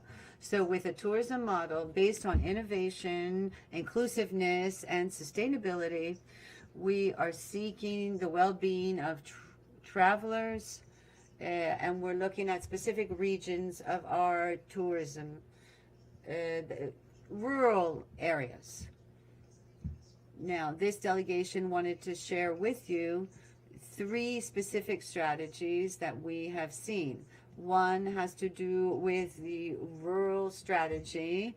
We're doing this through the Institute for Rural Development and the Costa Rican Tourism Institute. These are programs that give economic support in rural areas of Costa Rica, given priority to businesses run by women, giving them resources to be able to develop and grow. The second initiative has to do with cultural tourism guides.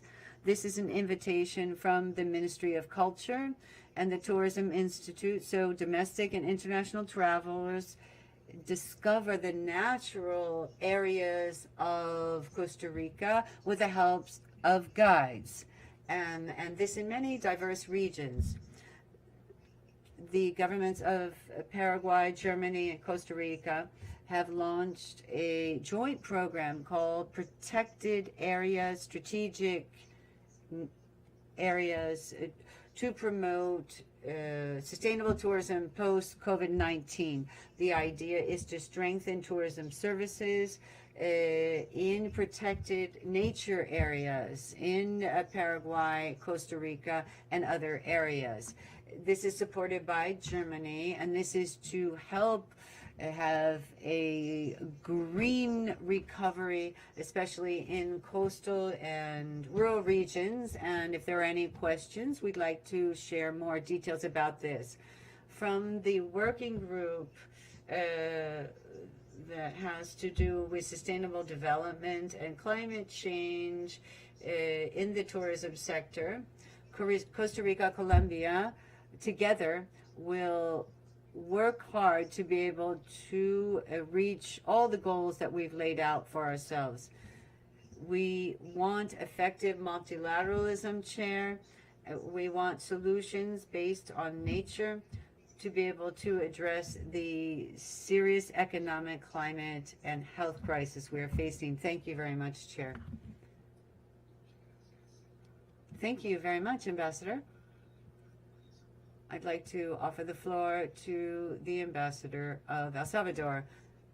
Thank you very much, Chair. We also want to thank our guests for their presentations. Pandemic has hit the tourism sector very hard regionally and internationally, especially in middle-income countries like El Salvador.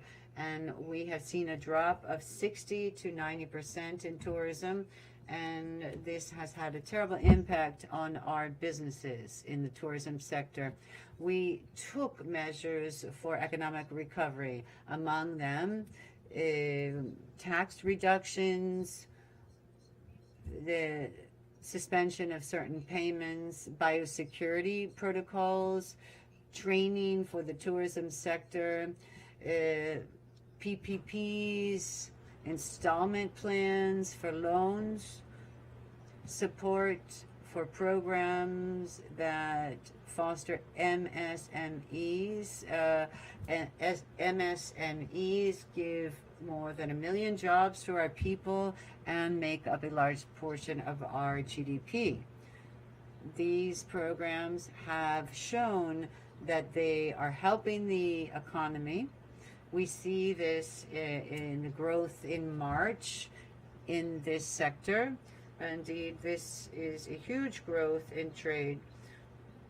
And we see that many of the jobs that were lost in 2020 are coming back. Now, the strategic challenge of President Bukele is to transform El Salvador in a modern and inclusive economy. including women in businesses is key. And 60% of MSMEs are run by women. And this actually, we believe, offers 52% of employment in the sector. We need to incentivize women business owners, and we have a program for that. This is based on a law to develop MSMEs in order to give economic empowerment of women, business people. Now, this has allowed us to give technical assistance, offer fairs, training. We want to give all of this to Salvadoran women share. We also have the opening of an infrastructure project, the bypass, that allows you to go directly to the beaches. This through a project called Surf City. And this has allowed us to have projects that are safe. We want to also have a Surf City El Salvador 2021, and this will take place next May and June. It's an international competition, and so we are betting on the diversification and recovery of our national tourism. We also have a seal of safe tourist destinations. This is very important, especially when there's a pandemic. Finally, states should know that economic austerity is what we're all facing, and we need to be able to recover and overcome the challenges of this crisis. We need to be able to comply with the goals of the 2030 agenda, and we need to build resilience. Thank you very much.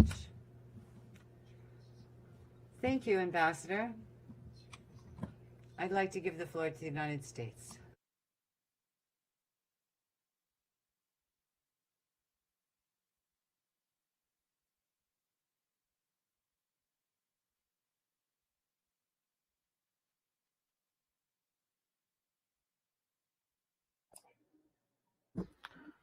¿Está Fernando? Presidente, sí, no, le di la palabra.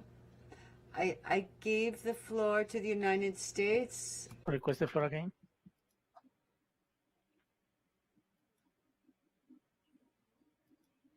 Si no, Fernando, entonces podemos. Fernando, we can give the floor to Fernando Lobo, who is from the MSME Institution of Guatemala. Good morning. Thank you, Ambassador Cordero. My greetings to Secretary Osborne and Ambassador Claverie, the permanent representative of Guatemala. On behalf of Minister Malouf and Vice Minister Siegfried, it is an honor to intervene in this forum, the OAS. I have a presentation I'd like to show you, and what we want to do is share with you a model called tourism reconversion.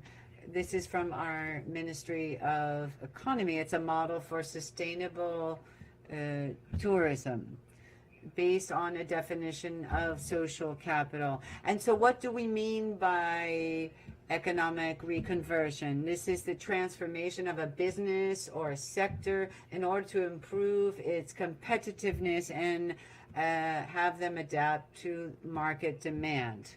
Now, this has been accelerated because of the pandemic, and we also want to define social capital under perspective of sociology. This is the capacity to be able to undertake joint work, to collaborate and go forward with collective action.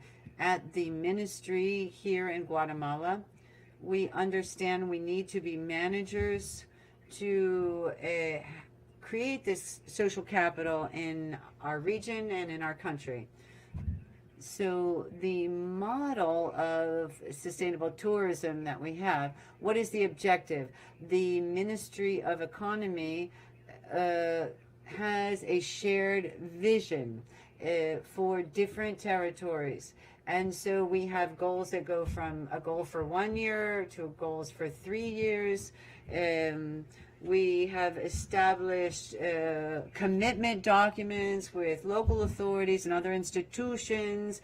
That is really the cornerstone of what will be the sustainable tourism reconversion. We see that sustainable tourism in Latin America has grown exponentially because we have all kinds of nature that can be offered in our tourism destinations. And so we have 3 phases that need to include 3 pillars of sustainability. What are those? They need to be in harmony, and they need to create economic activity for the community, respect the community, and also it needs to include the care of nature and the environment. Now, in this model for sustainable tourism, we go directly to the tourist destinations. We do an analysis of the potential of the area from different perspectives, as commercial, social, environmental.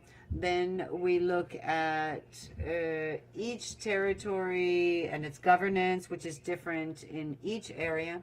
We try to include both public and private businesses as well as local government so that we can have an executive committee. Once we have this governance through the executive committee, we define the strategy. We have a diagnosis and assessment that is inclusive, and we identify the gaps in each area. Then we implement programs through the Ministry of the Economy, the Vice Ministry of MSMEs, for example, to formalize businesses, value chains, women-owned businesses.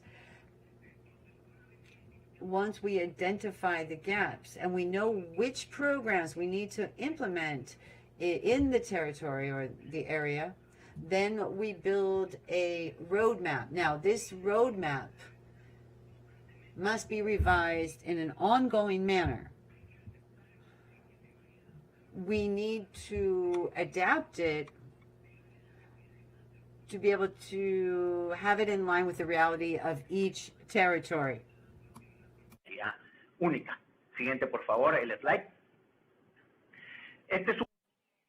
This is an example of the setup of a governance program.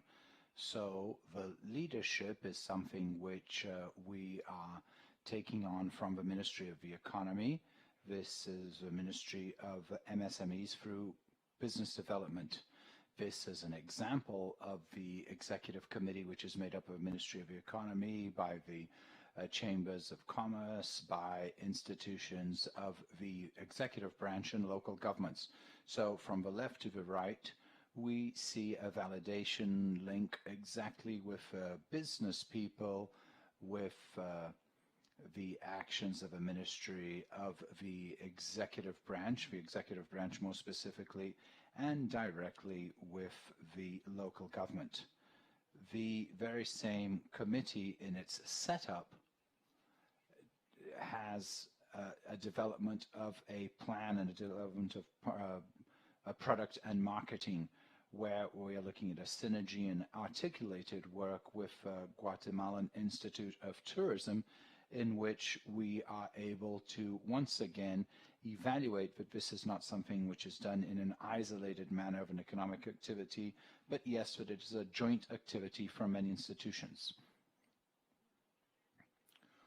Once the governance is established, what we want is to develop the social capital of this tourism governance.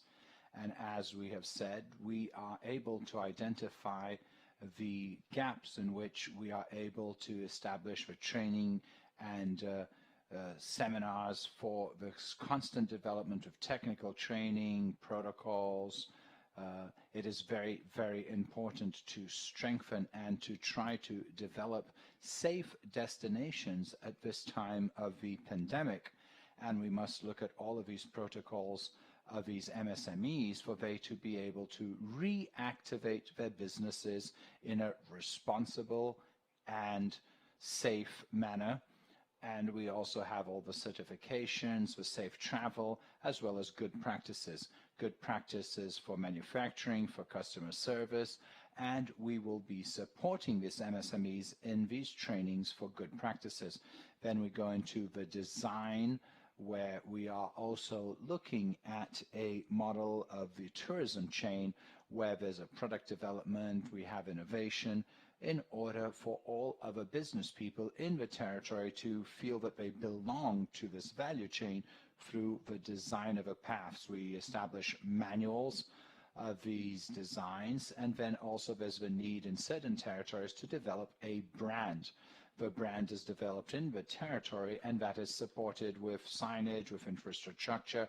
Then we have promotion and marketing, which are specific activities.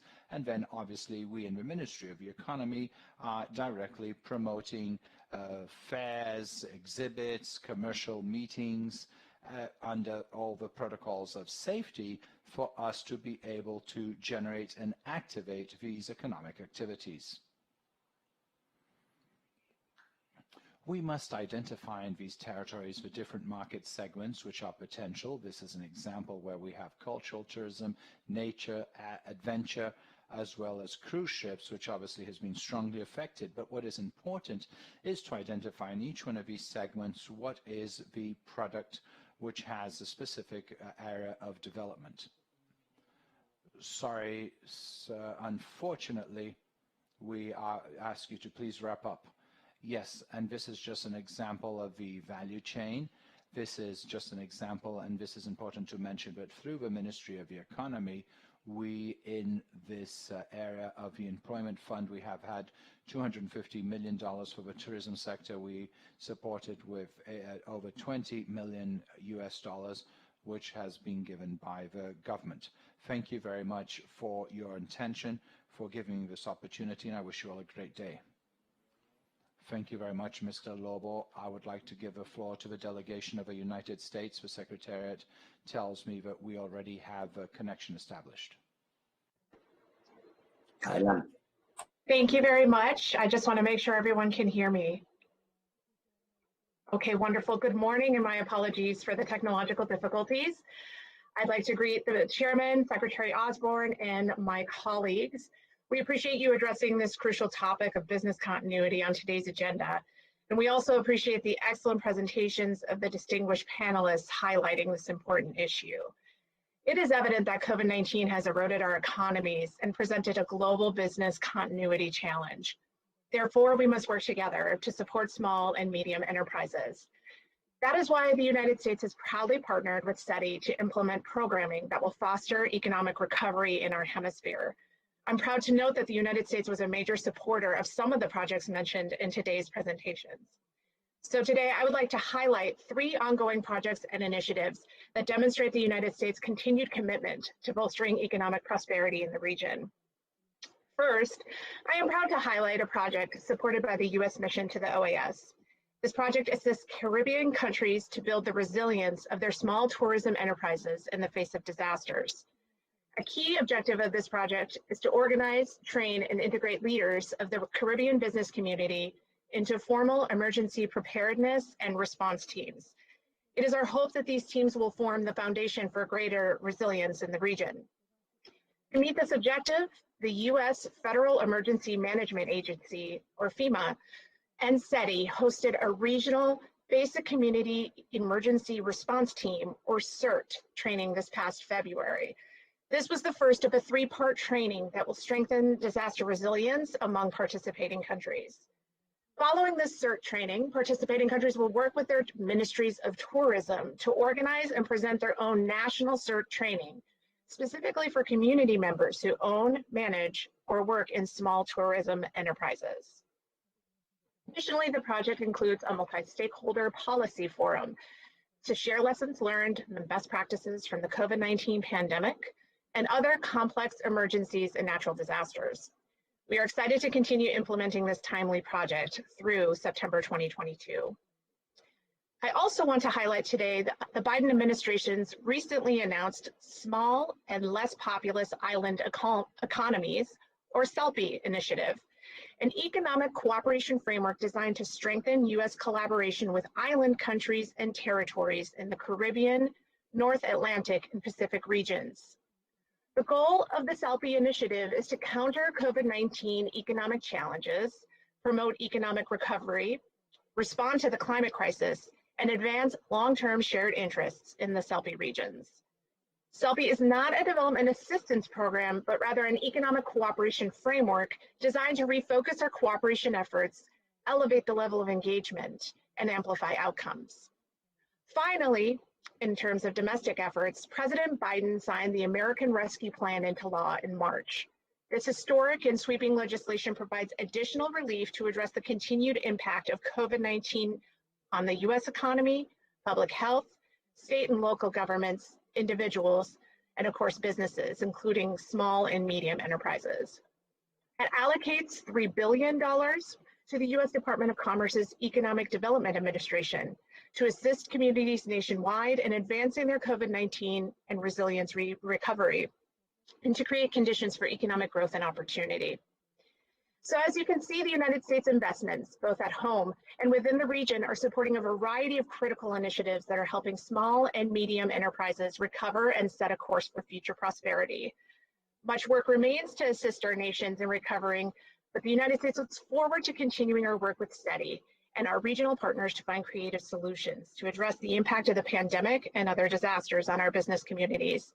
We must work together to bring about essential relief and hope for a more prosperous future. Thank you. Thank you very much to the United States delegation. I'd like to give the floor to the Honduras delegation, please.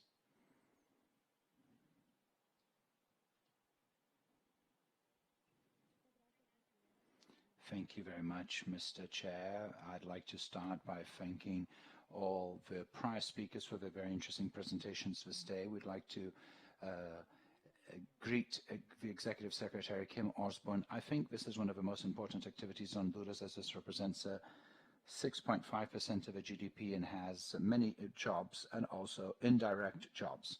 Nevertheless, the pandemic and COVID-19 has attracted a very big impact in the tourism industry in Honduras and in the world, with total losses of tourism activity of a high amount of revenues and jobs. This is something which has been greatly affected by this and other storms which we have been able to see affecting the tourism industry. These effects of Eta Niota in the tourism industry in Honduras were of 3.5 billion, which represent 15% of damages and 25% in losses. The damages include infrastructure and tourism installations, as well as also the related infrastructure such as airports in one of the most important cities in Honduras and highways.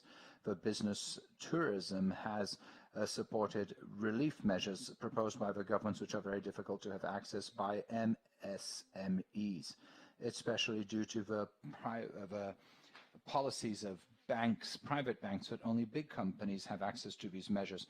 Therefore, we have to establish simple measures focused to MSMEs, taking into account the reality the country is facing. Having said this, we have been working with different measures that consist in a refinancing and restructuring fund discounted with the Honduran Bank for Living, and an agreement with the private bank sectors, as well as an agreement for refinancing and reappropriation of the debts to the MSMEs, including tourism, corporate credits, as well as credit cards for working capital in companies, and finally a program of solidarity to maintain jobs in the tourism from the Secretary of Tourism, the Secretary of Labor, and the Tourism Chamber. To date, there have been 3 payments made with a total of 304 companies, and in order to maintain 3,270 jobs.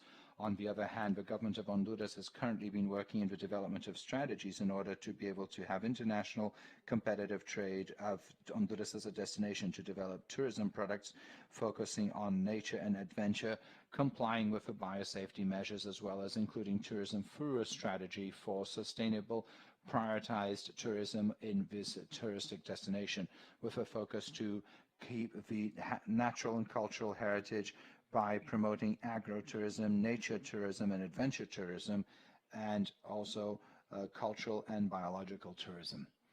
The MSMEs in their majority constitute, therefore, a family-run business, their reactivation taking into account the aspects linked to the pandemic and the post-measures after the storms of the infrastructure to connectivity and highways depend on strategies which will generate jobs, family income, improving their quality of life, and mitigating the aspects which have been caused by these problems. We can't forget to mention the importance of the role of technical cooperation with direct support by the international cooperation projects with Honduras, which have been key and crucial for this sector of the industry of tourism before and after the pandemic, and also at a financial and technical measure which help to develop the industry and their business owners.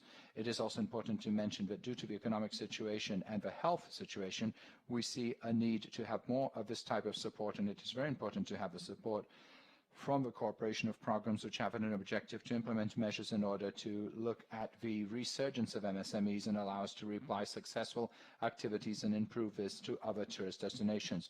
In order to wrap up, Mr. Chair, some of the synergies which have been identified for the continuity of the MSMEs, we have considered it as necessary to have the support of external funds which allow us to support the adoption of resources for the projects which have been identified by the government of Honduras, which are in order to create a cooperative for the tourism sector. The purpose of this project is to promote options for funding which are favorable and competitive for the tourism companies, with interest rates and terms which adapt to the tourism services which are offered by these companies, in order to promote national investment, having therefore a generation of jobs and the improvement of the economy in the regions in which these companies are located.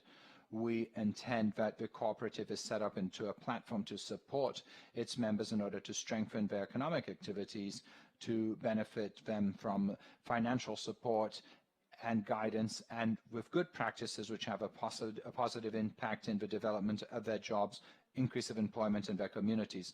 Likewise, we request for support in training programs for the sector, which include the quality of the service and competitivity, and to implement these tourism tools and the use of them in order to trade this online. Thank you very much, Mr. Chair. Thank you very much. I would now like to give the floor to the Ambassador of Ecuador. Please, Ambassador.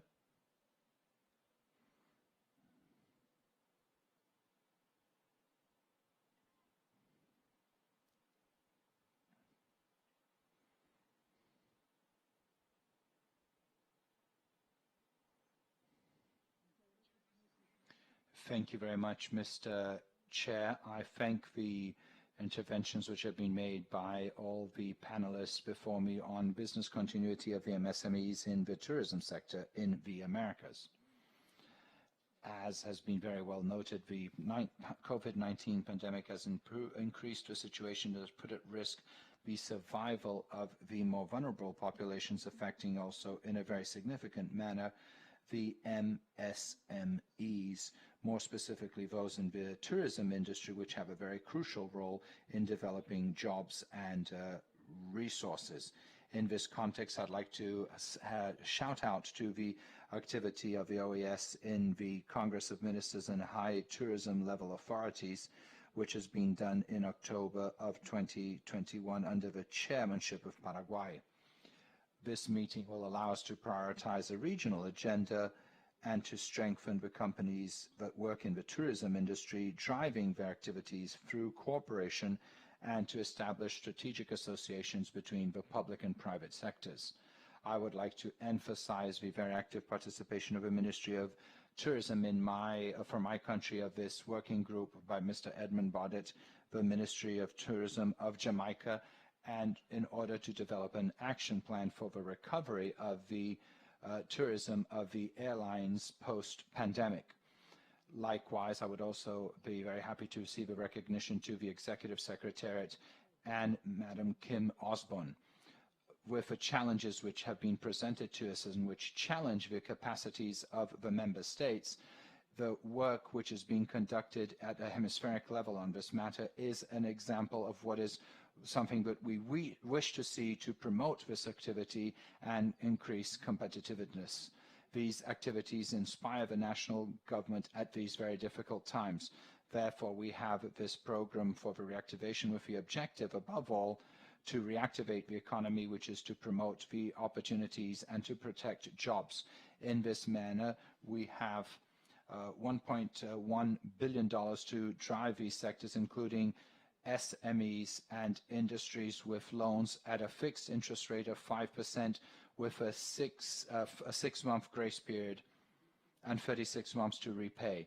From this credit line, the businesses which have been affected by the health crisis have had access to this benefit, and the Development Bank, together with the Tourism Ministry, has made a financial product available for the development of a tourism destination of the autonomous governments which are decentralized. This, in fact, has a funding of $30 million, and this will be something which will be accessible to all. In alliance with the Banco del Pacifico and MasterCard, the Ministry of Tourism has presented the program Acá no es Fácil, which is a public-private initiative which will promote innovative technology for the MSMEs in the tourism industry who receive payments in credit cards and debit cards. Apart from this, we will obtain the recognition of measures of biosafety for tourism as well as free promotion activities.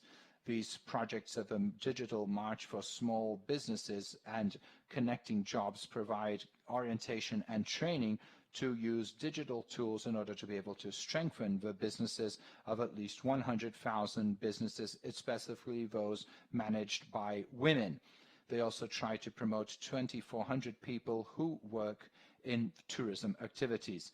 In this context, I remind you that the 7th of July of last year, there was an agreement with the OAS on the digitalization of the MSMEs. And finally, the program Emprende Turismo has allowed that over 83 business people be trained in order to improve their business models in the tourism industry. The project Ecuador Potencial helps the family-run businesses to promote community tourism in order to be able to reach more income and to attract national and international tourists to get to know their culture, customs, and conditions. As a conclusion, I would like to make a reference to the Competitivity Chamber of the Americas, which has looked at the cooperation post-COVID-19 for MSMEs. This instrument is a result of a contribution of the delegations that have participated in the LIAC meeting on the 24th of November last year, as well as all the deliberations of the ministries and high officials on competitiveness in the Forum of Competitiveness in the Americas under the chair of Ecuador, which took place on the 25th of February. Thank you very much, Mr. Chair. Thank you very much, Ambassador. I would like to give the floor to the representation of Brazil.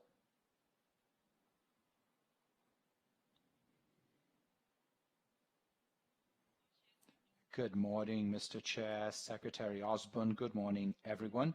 I would like to thank the Chair for including in the agenda of this Council this very important topic on MSMEs, especially those in the tourism industry in the Americas. I'd also like to thank the presentation of the guest speakers today.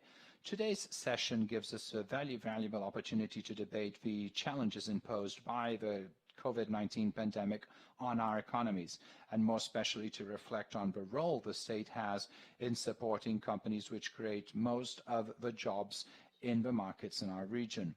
In the case of Brazil, in accordance to data from the service that supports MSMEs, SEBRAE, the MSMEs have generated the job creation from January of March of 2021, creating approximately 195,000 jobs, which corresponds to approximately 75% of the 260 formal jobs which have been created in that same time frame. in line with the presentations made today, and they have very well mentioned, government support to MSMEs is of crucial importance for this region, as by guaranteeing that these companies may continue their activities through incentives and government support, we are able to contribute for the good functioning of the economy in such difficult times. The Brazilian government is implementing many different initiatives in order to increase the productivity and the competitiveness of MSMEs with a supply of low-cost solutions with high impact to improve management, innovate processes, and to reduce losses. In this context, we have created platforms and training programs in order to promote access to information on assessment and content tools, which will support the enhancement of management and productivity. The initiatives which support the MSMEs driven by the Brazilian government are also focusing on strengthening entrepreneurship and in accelerating the process to formalize the economy through partnerships with public-private sector, through training programs, access to credit and innovation, driving associativism, fairs and business rounds. Some of the activities conducted are specifically targeted in order to have a digital transformation of MSMEs in different industries.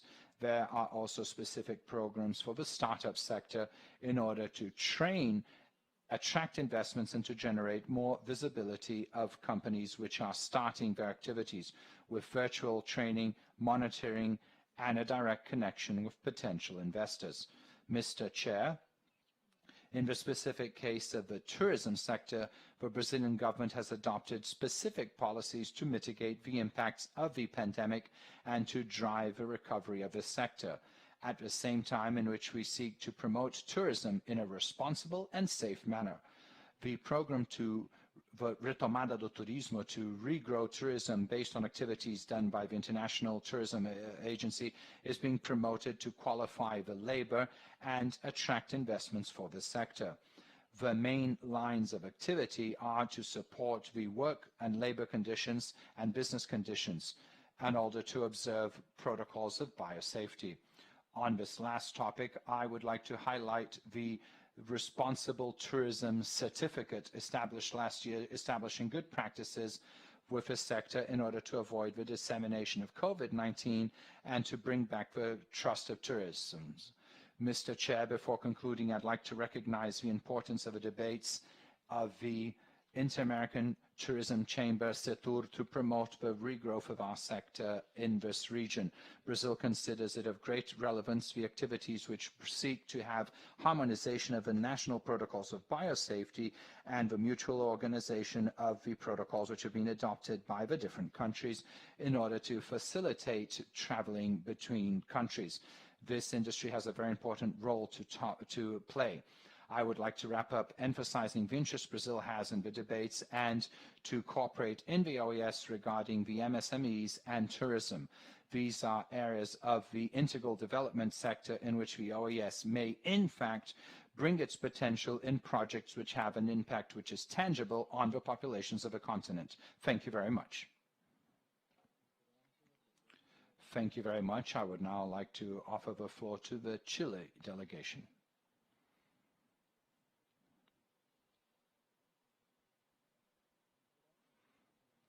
Thank you very much, Mr. Chair. And saying my thank you, I'd like to thank the prior presentations and all the joint work between Chile and Argentina, headed by the presentation of FEDESUR. I'd like to highlight that the international tourism scenario has kept very strongly conditioned by people's mobilities, by recovering trust in traveling, and also massive vaccination programs. Despite the fact that the general economic activities have been adapted to the pandemic in a sector where mobility is the essence of the business, such as is the case of tourism, this depends much more on the restrictions by lockdowns as well as opening or closing international borders. In this situation, according to the International Tourism Organization, in the 2020 we had the worst numbers of tourism, having 74% drop in tourism. According to the last survey of the specialists of this organization, most of these do not see a return of the levels pre-pandemic before 2023. In other words, 43% of the surveys look at 2023, while 41% do not believe it will recover the numbers of 2019 before 2024 or even later. They expect that the massive return of the vaccination processes in most of the countries drive the slow recovery of tourism activities. Therefore, Mr. Chair, the collaboration between the public and private sectors will be key to reopen responsible tourism. And this will be a very crucial aspect to the small and local economies which support the social and economic development in their regions.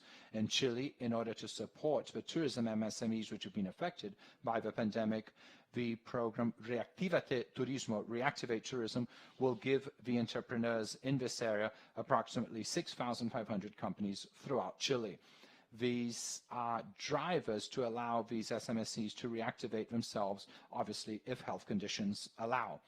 This program, Reactivate Tourism, has a project to finance social capital, labor capital, payment of salaries, as well as basic services, and also to implement the health protocols which will allow them to support companies in tourism once the opening is restarting, as the fact that tourism be able to redrive the economy. Chile is focusing on 3 different areas: economic support for the survival of these companies, preparation through the health protocols, and a reactivation of local tourism with a strong campaign for national promotion. These are some of the measures which are necessary for us to reactivate tourism, but we know that there are huge challenges. And that's why we thank Citi for the opportunity for us to see the realities and the experiences developed by the states of the region. Thank you very much, Mr. Chair. Muchas gracias. Thank you, Chile. I'd like to offer the floor to the delegation of Mexico. Thank you, Chair. Good morning.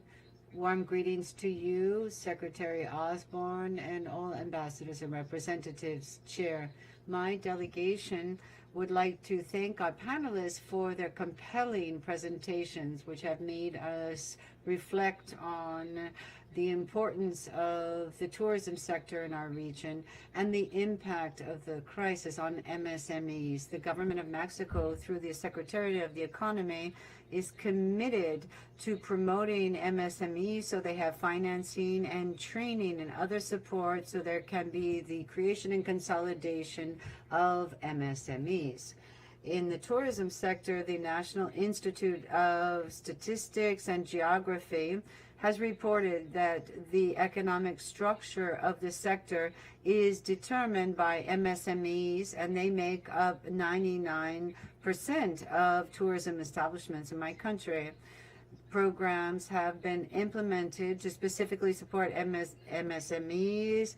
For example, 24-month loans, support for family businesses, sole proprietors, as well as an economic support program through the Secretariat of Tourism, the Mexican Bank for Foreign Trade to refloat this sector. The Secretariat of Tourism, in collaboration with Chambers of Commerce and the support of the Secretariat of the Economy, announced last February, the launching of internet businesses. And the idea is to give 250,000 MSMEs access to digital marketing. It is estimated that thousands of MSMEs had to close down due to the loss of revenue because of the pandemic. And this is the loss of employment of the 3 million people for 2021. However, we hope that there will be an economic recovery based on gradual reopening, always with health protocols and thanks to the national vaccination campaign. It is projected that one of the main motors of this growth will be private consumption, which can benefit MSMEs. Thank you very much for this opportunity, Chair. Thank you very much. I'd like to offer the floor to the delegation of Canada.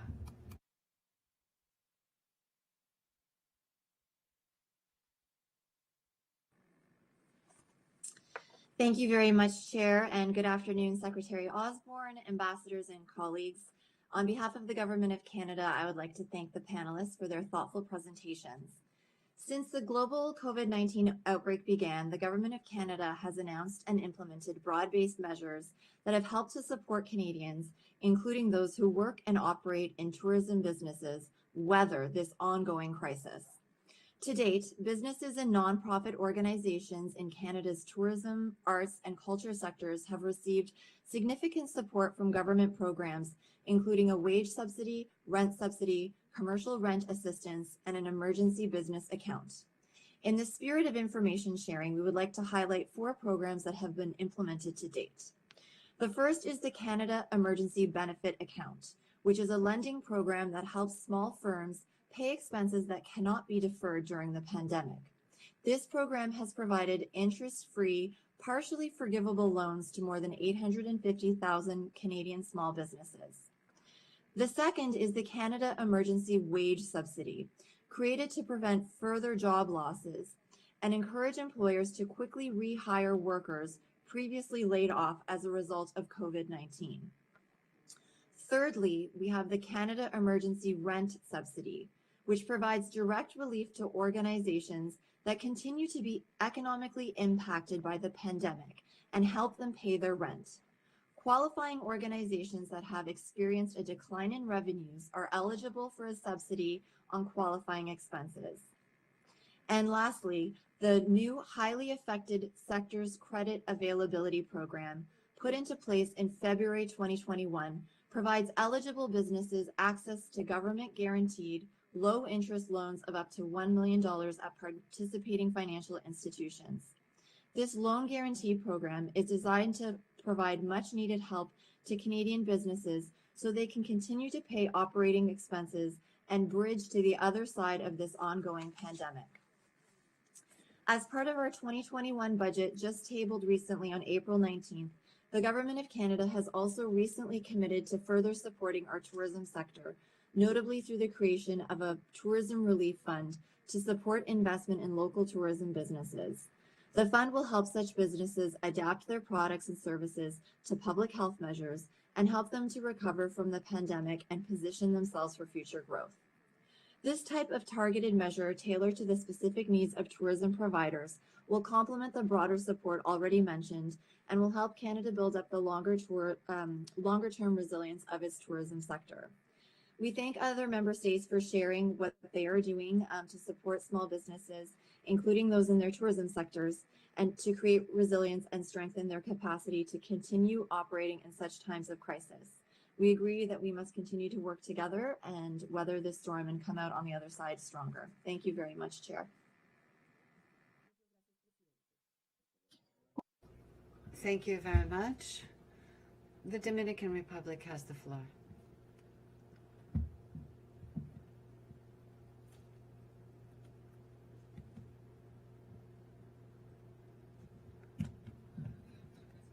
Good morning. Thank you, Chair. Distinguished delegations, Ms. Kim Osborne, Executive Secretary. First of all, we would like to thank our special guests for their relevant and excellent presentations about the tourism sector and MSMEs. These are 2 sectors that are key for our economies, and we understand that they've been hard hit since the beginning of the pandemic, which has hit all of the sectors in our society.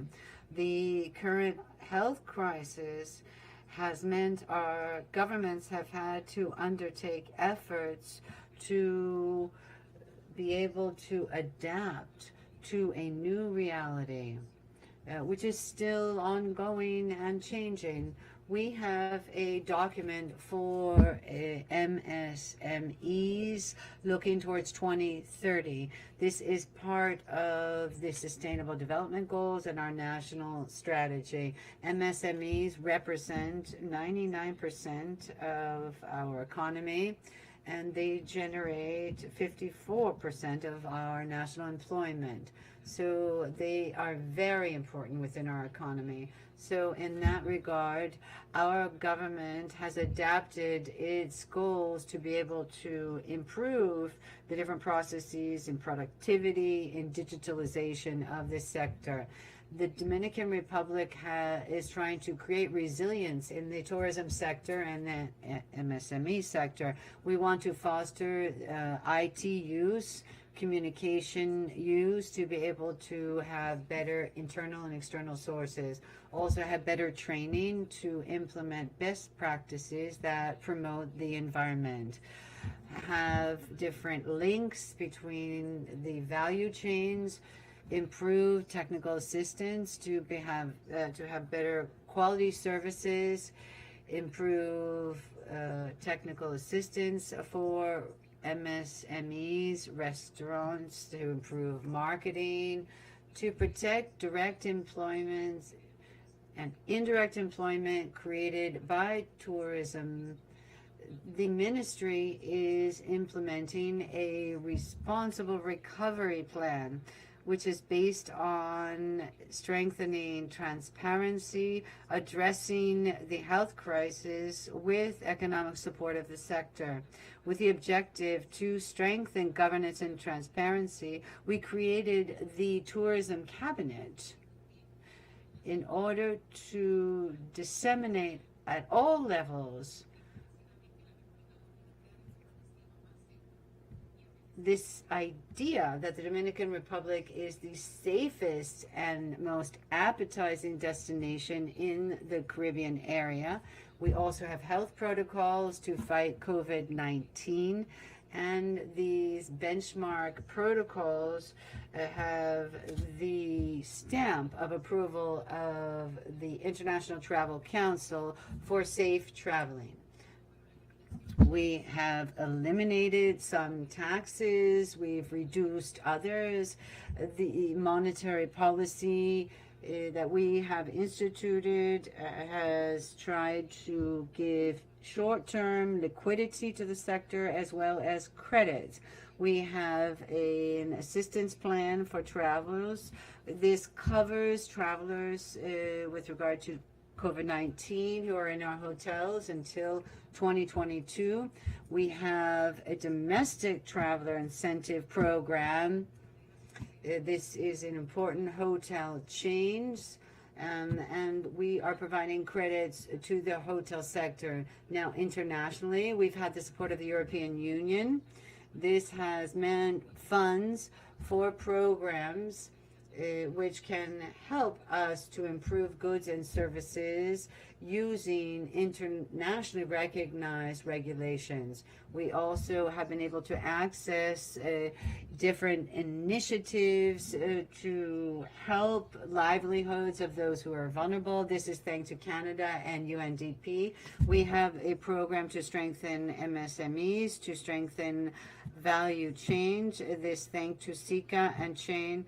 The Dominican Republic, Costa Rica, and others are participating in this program. Chair, finally, we don't want to conclude without reiterating that the Dominican Republic is a safe destination, and our government will continue to implement measures to help all of those who are involved in the tourism value chain, especially MSMEs.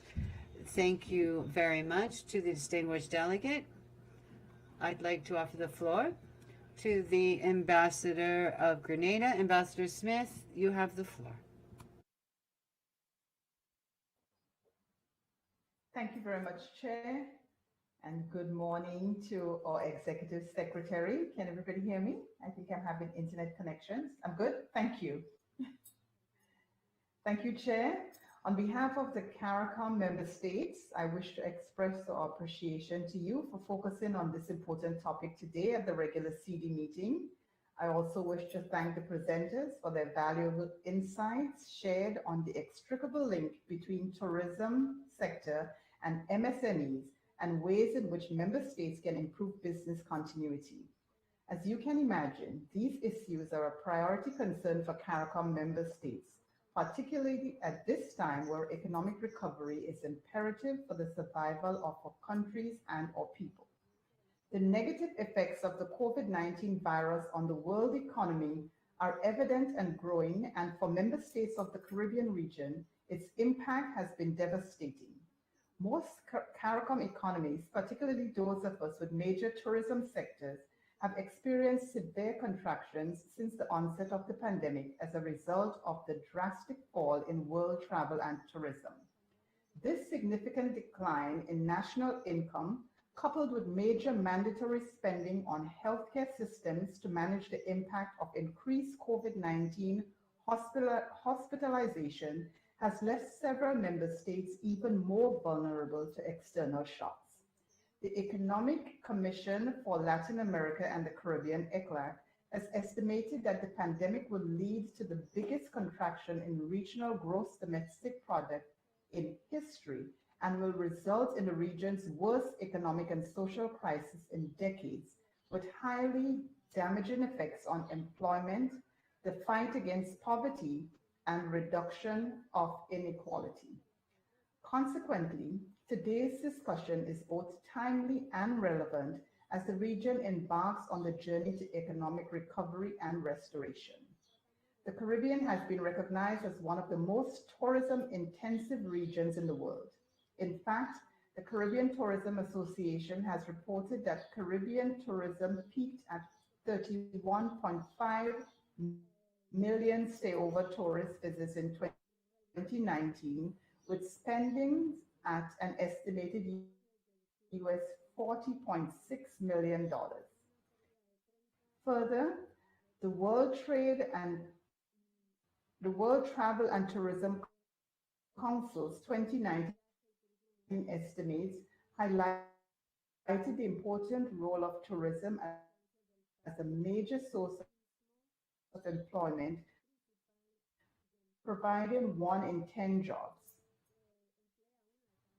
The WTTC also notes that tourism thrives on entrepreneurship and therefore offers prospect of self-employment and offers real opportunity for skilled and unskilled employees, therefore alleviating poverty at the local level.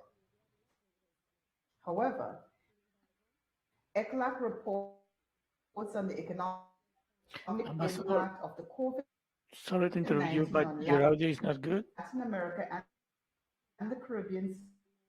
Ambassador, do you hear me? Tourism is one of the most affected sectors, and its recovery will depend on how and when borders are opened across the world. The report further highlights that tourist arrival globally were expected to fall between 20 and 30% in 2020. With a 30% decline in tourist arrival, GDP will fall by 2.5% in the Caribbean, and the spillover effects on unemployment, household incomes, and government revenues will be significant, since the sector employs some 2.4 million people and accounts for 15.5% of our GDP. The effects of the decline in tourism will be felt especially by micro and small enterprises, which comprise a large percentage of the hotel and restaurant sector, accounting for 99% of enterprises and 77% of employment. Consequently, the importance of building resilience in the Caribbean is more pressing at this time and requires the cooperation and collaboration of all member states.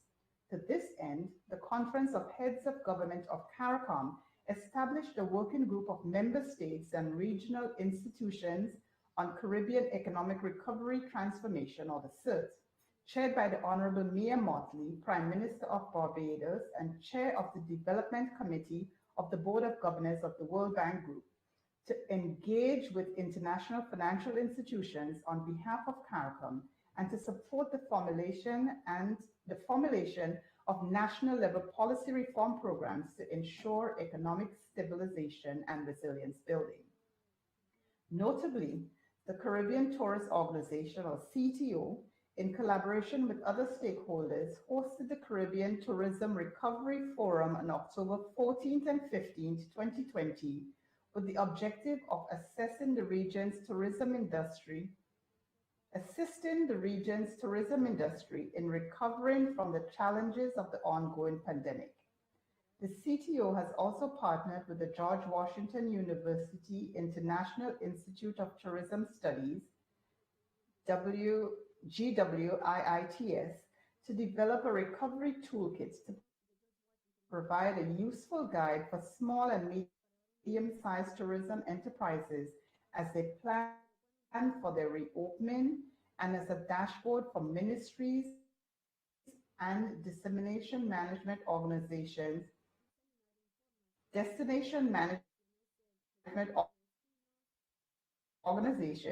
to capture and report on key recovery metrics. It is also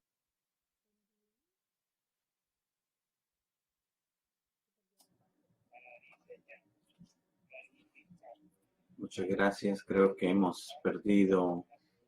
Thank you very much. I fear that the ambassador lost her connection. I'd like to give the floor to the delegation of Paraguay. Paraguay, you have the floor.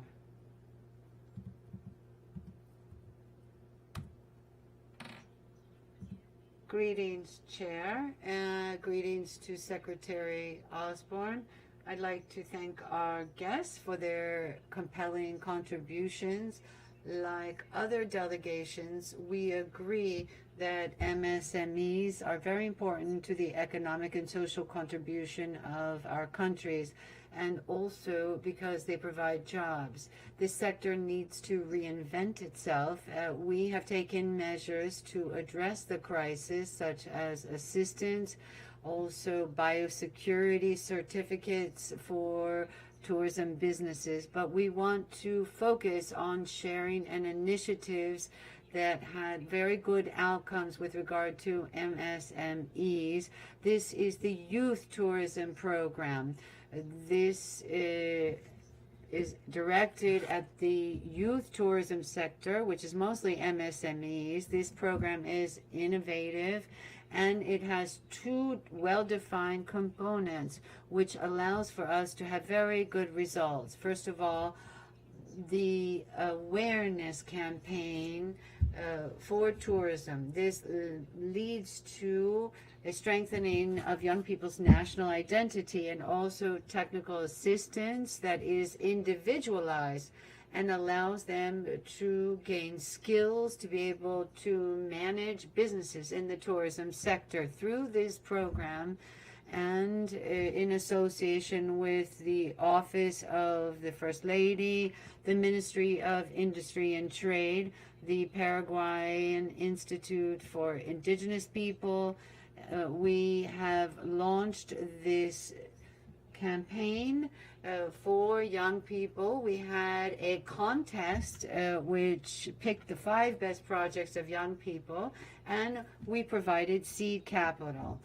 We had different sectors: services, technology, and others, and also bicycle circuit tours. We had eco tours, and Art.com was another project which was about culture and language and a whole line of products. Then we had interactive museums. This was an app for augmented reality. Now, all of these projects by young people have different phases. They're being monitoring. There's a marketing and strategic plan. There is the development of the service and good as well. We are also making available this information and would be glad to give more details if anyone would like them. Thank you very much. Thank you, Paraguay. perdió la comunicación con. We left, or rather we lost the connection with the ambassador of Grenada. We can see if we can get that back. The Secretariat has told me we've been having some sound issues today. If there's no other delegation that would like the floor, now that we've heard this very compelling presentations and comments about this topic, I would suggest that we note the presentations made by our guest speakers as well as the comments made by our delegations. If there are no objections, it is so agreed. Once again, I would like to express my gratitude to our guest speakers. We are very, very grateful. Let us now address the next item on our order of business. This refers to the mandate entrusted to us by the General Assembly through resolution adopted last October to draw up the Inter-American Business Charter. I would ask the Vice Chair of the Working Group to prepare the draft business charter about the work that this group has done. So I'd like to offer the floor to the representative of Colombia, Gustavo Paredes. Thank you, Chair. Since it's the first time that I've taken the floor as the representative of Colombia, I'd like to warmly greet you and all of the delegates here, as well as Kim Osborne, the Executive Secretary, and the staff of the Secretariat. First of all, I would like to recognize the work of Carolina Schlesinger from our delegation, who was the co-chair of this working group and who was very successful in SETI.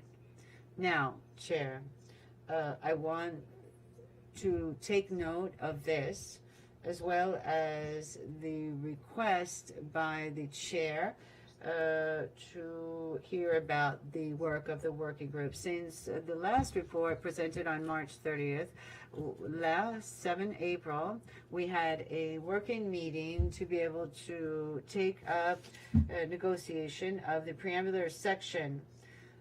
We agreed among delegations that we would revise the preambular paragraphs before we got comments from Capital, and we redrafted this so that we could have a more concise and clear document, and also to avoid having to make extra corrections. And this would allow us to focus on those parts of the document so that we could actually have the approach we wanted and make the preambular more, or the preambular section more specific. We agreed to simplify the preambular section through a smaller group of countries. We were able to reach a consensus in the smaller group, and then we presented that to the plenary of the working group. The informal subgroup that was led up by Ms. Schlesinger, Costa Rica, Canada, Paraguay, and Mexico, met on April 9th to be able to analyze the preambular section of the document. On 29 April, the subgroup continued to review the preambular section to then include some suggestions made by Mexico. In this way, we were able to identify those paragraphs which could be deleted, as well as those that needed to be reformulated for clarity's sake. In conclusion, through these delegations, we will be able to make progress and then give that to the chair. And then we were going to present that to the plenary. We believe that this coming Friday, 30th of April, we will be able to move forward. I appreciate the comments sent by Brazil, Argentina, Peru, and Guatemala And, of course, Mexico sent comments. We thank them all. In keeping with our pre-established agenda, we are going to have a working group meeting for May coming up. Thank you. Thank you very much. I offer the floor to Mexico.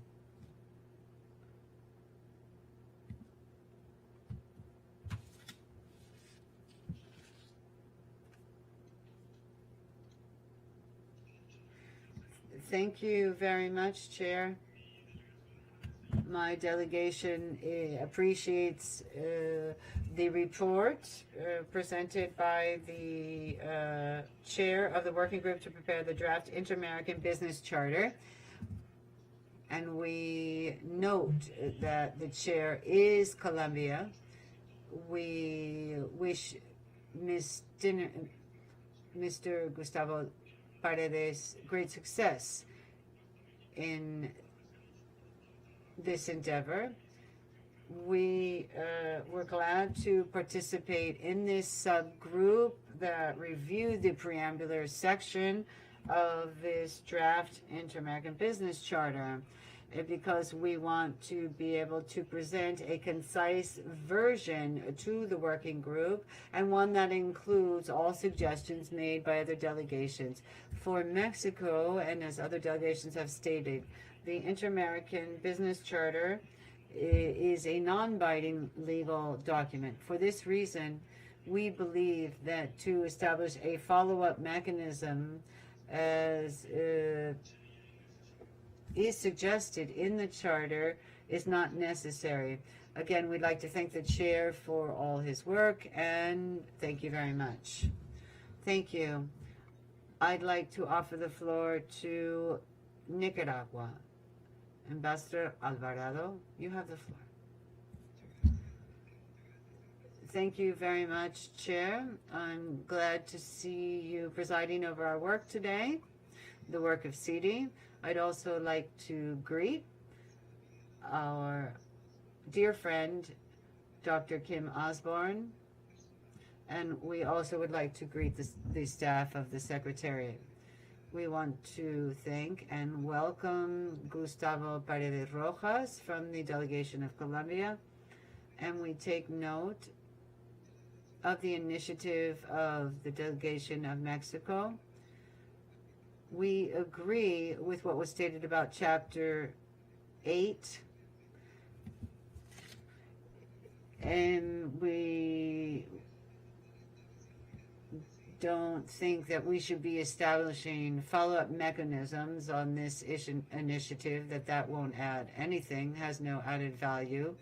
We are ad referendum, however, of this entire document, and so we will be receiving perhaps more instructions from Capitol. So at this point, I just wanted to thank everyone for the work that they have done.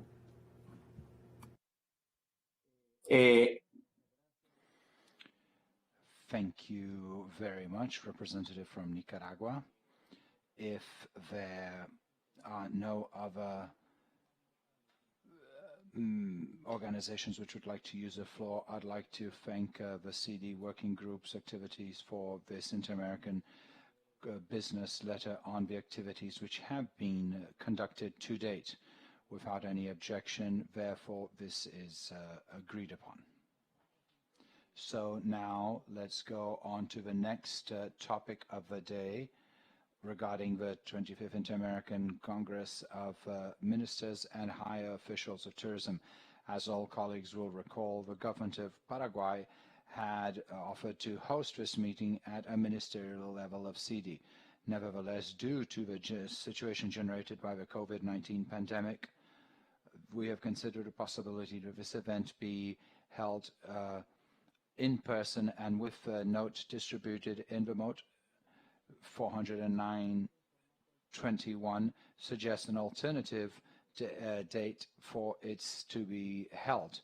Likewise, with a note distributed as 421/21, the Permanent Mission of Paraguay has submitted the draft resolution to call on this Congress.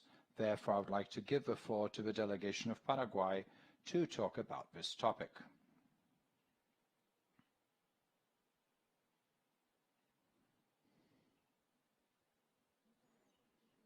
Thank you very much, Mr. Chair. Once again, good morning.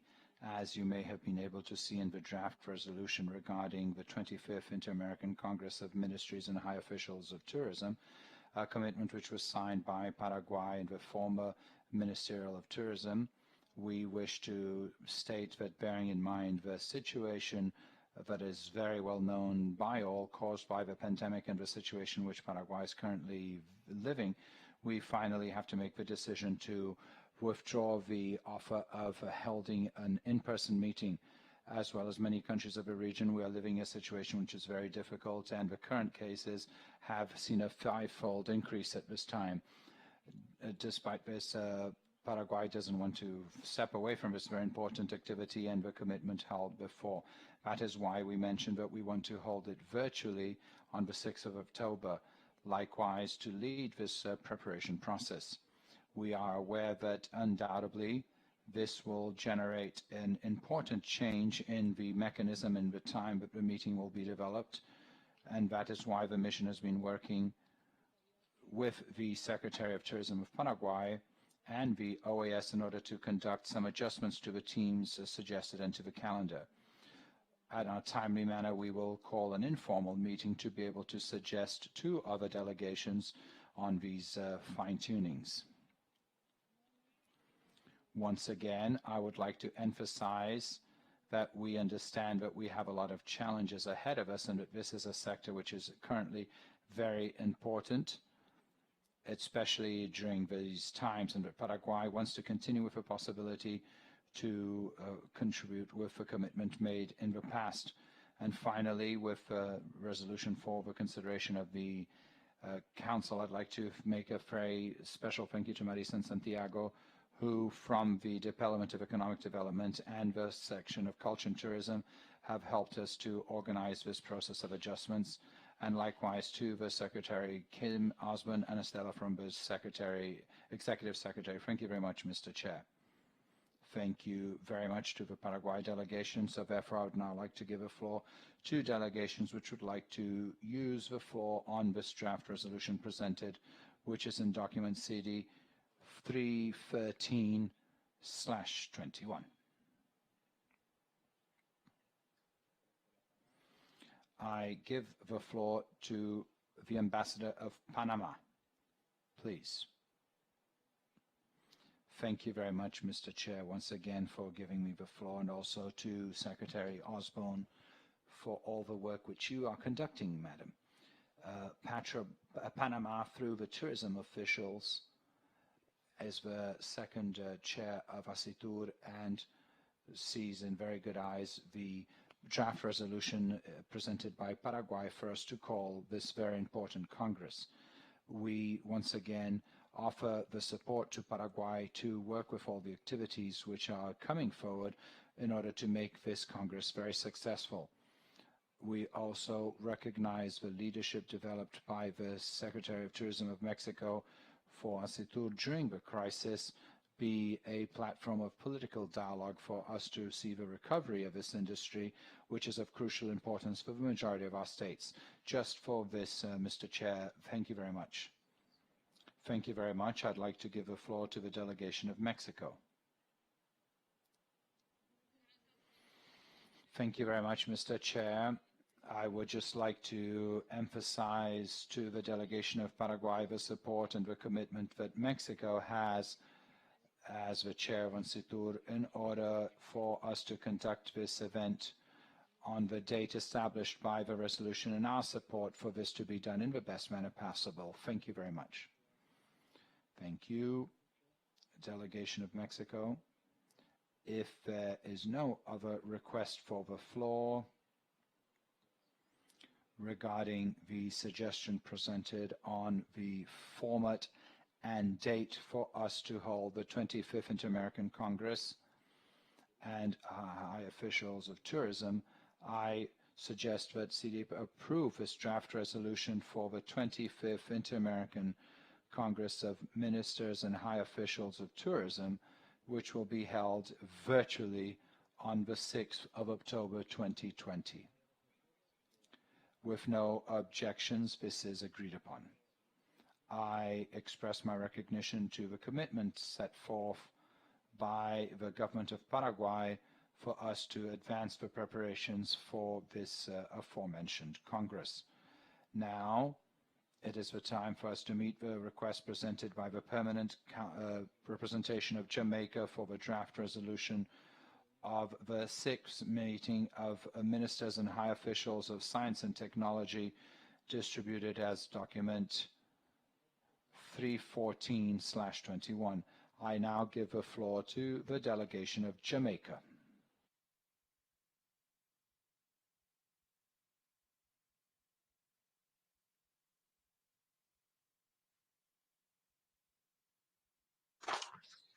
Thank you, Mr. Chairman, Executive Secretary, colleagues, good afternoon.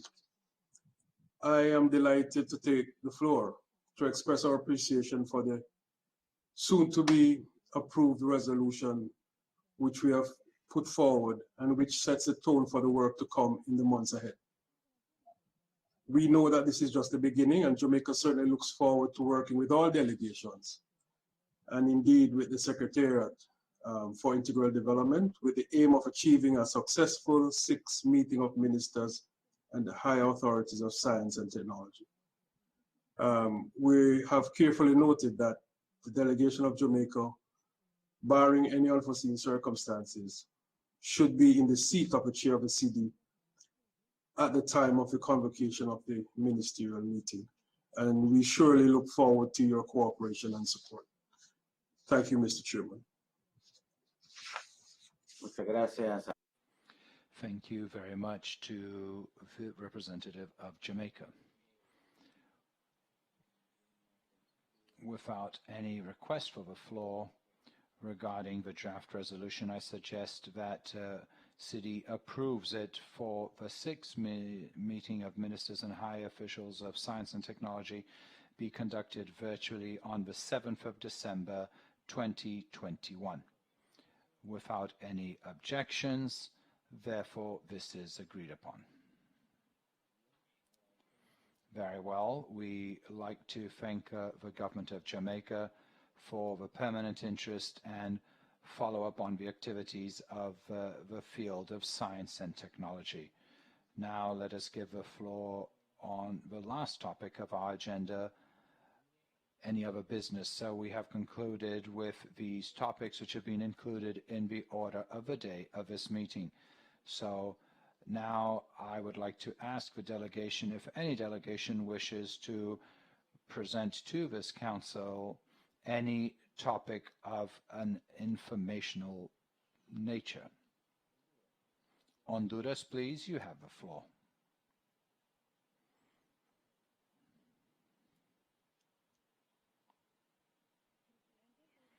Mr. Chair, I would just like to use the floor very, very quickly to answer all the work that our colleague Carolina from the Permanent Mission of Colombia has been performing in the different commissions of CD, both as the negotiations and working groups. Carolina, a diplomat who's very clearly shown a high leadership in all the activities in which definitely has conceived together much knowledge. We wish much success in all these plans, both personal as well as professional. Thank you very much. Without any other request for the floor, I'd like to thank everyone for having been present, and we close this session. Thank you very much, and a great afternoon to all.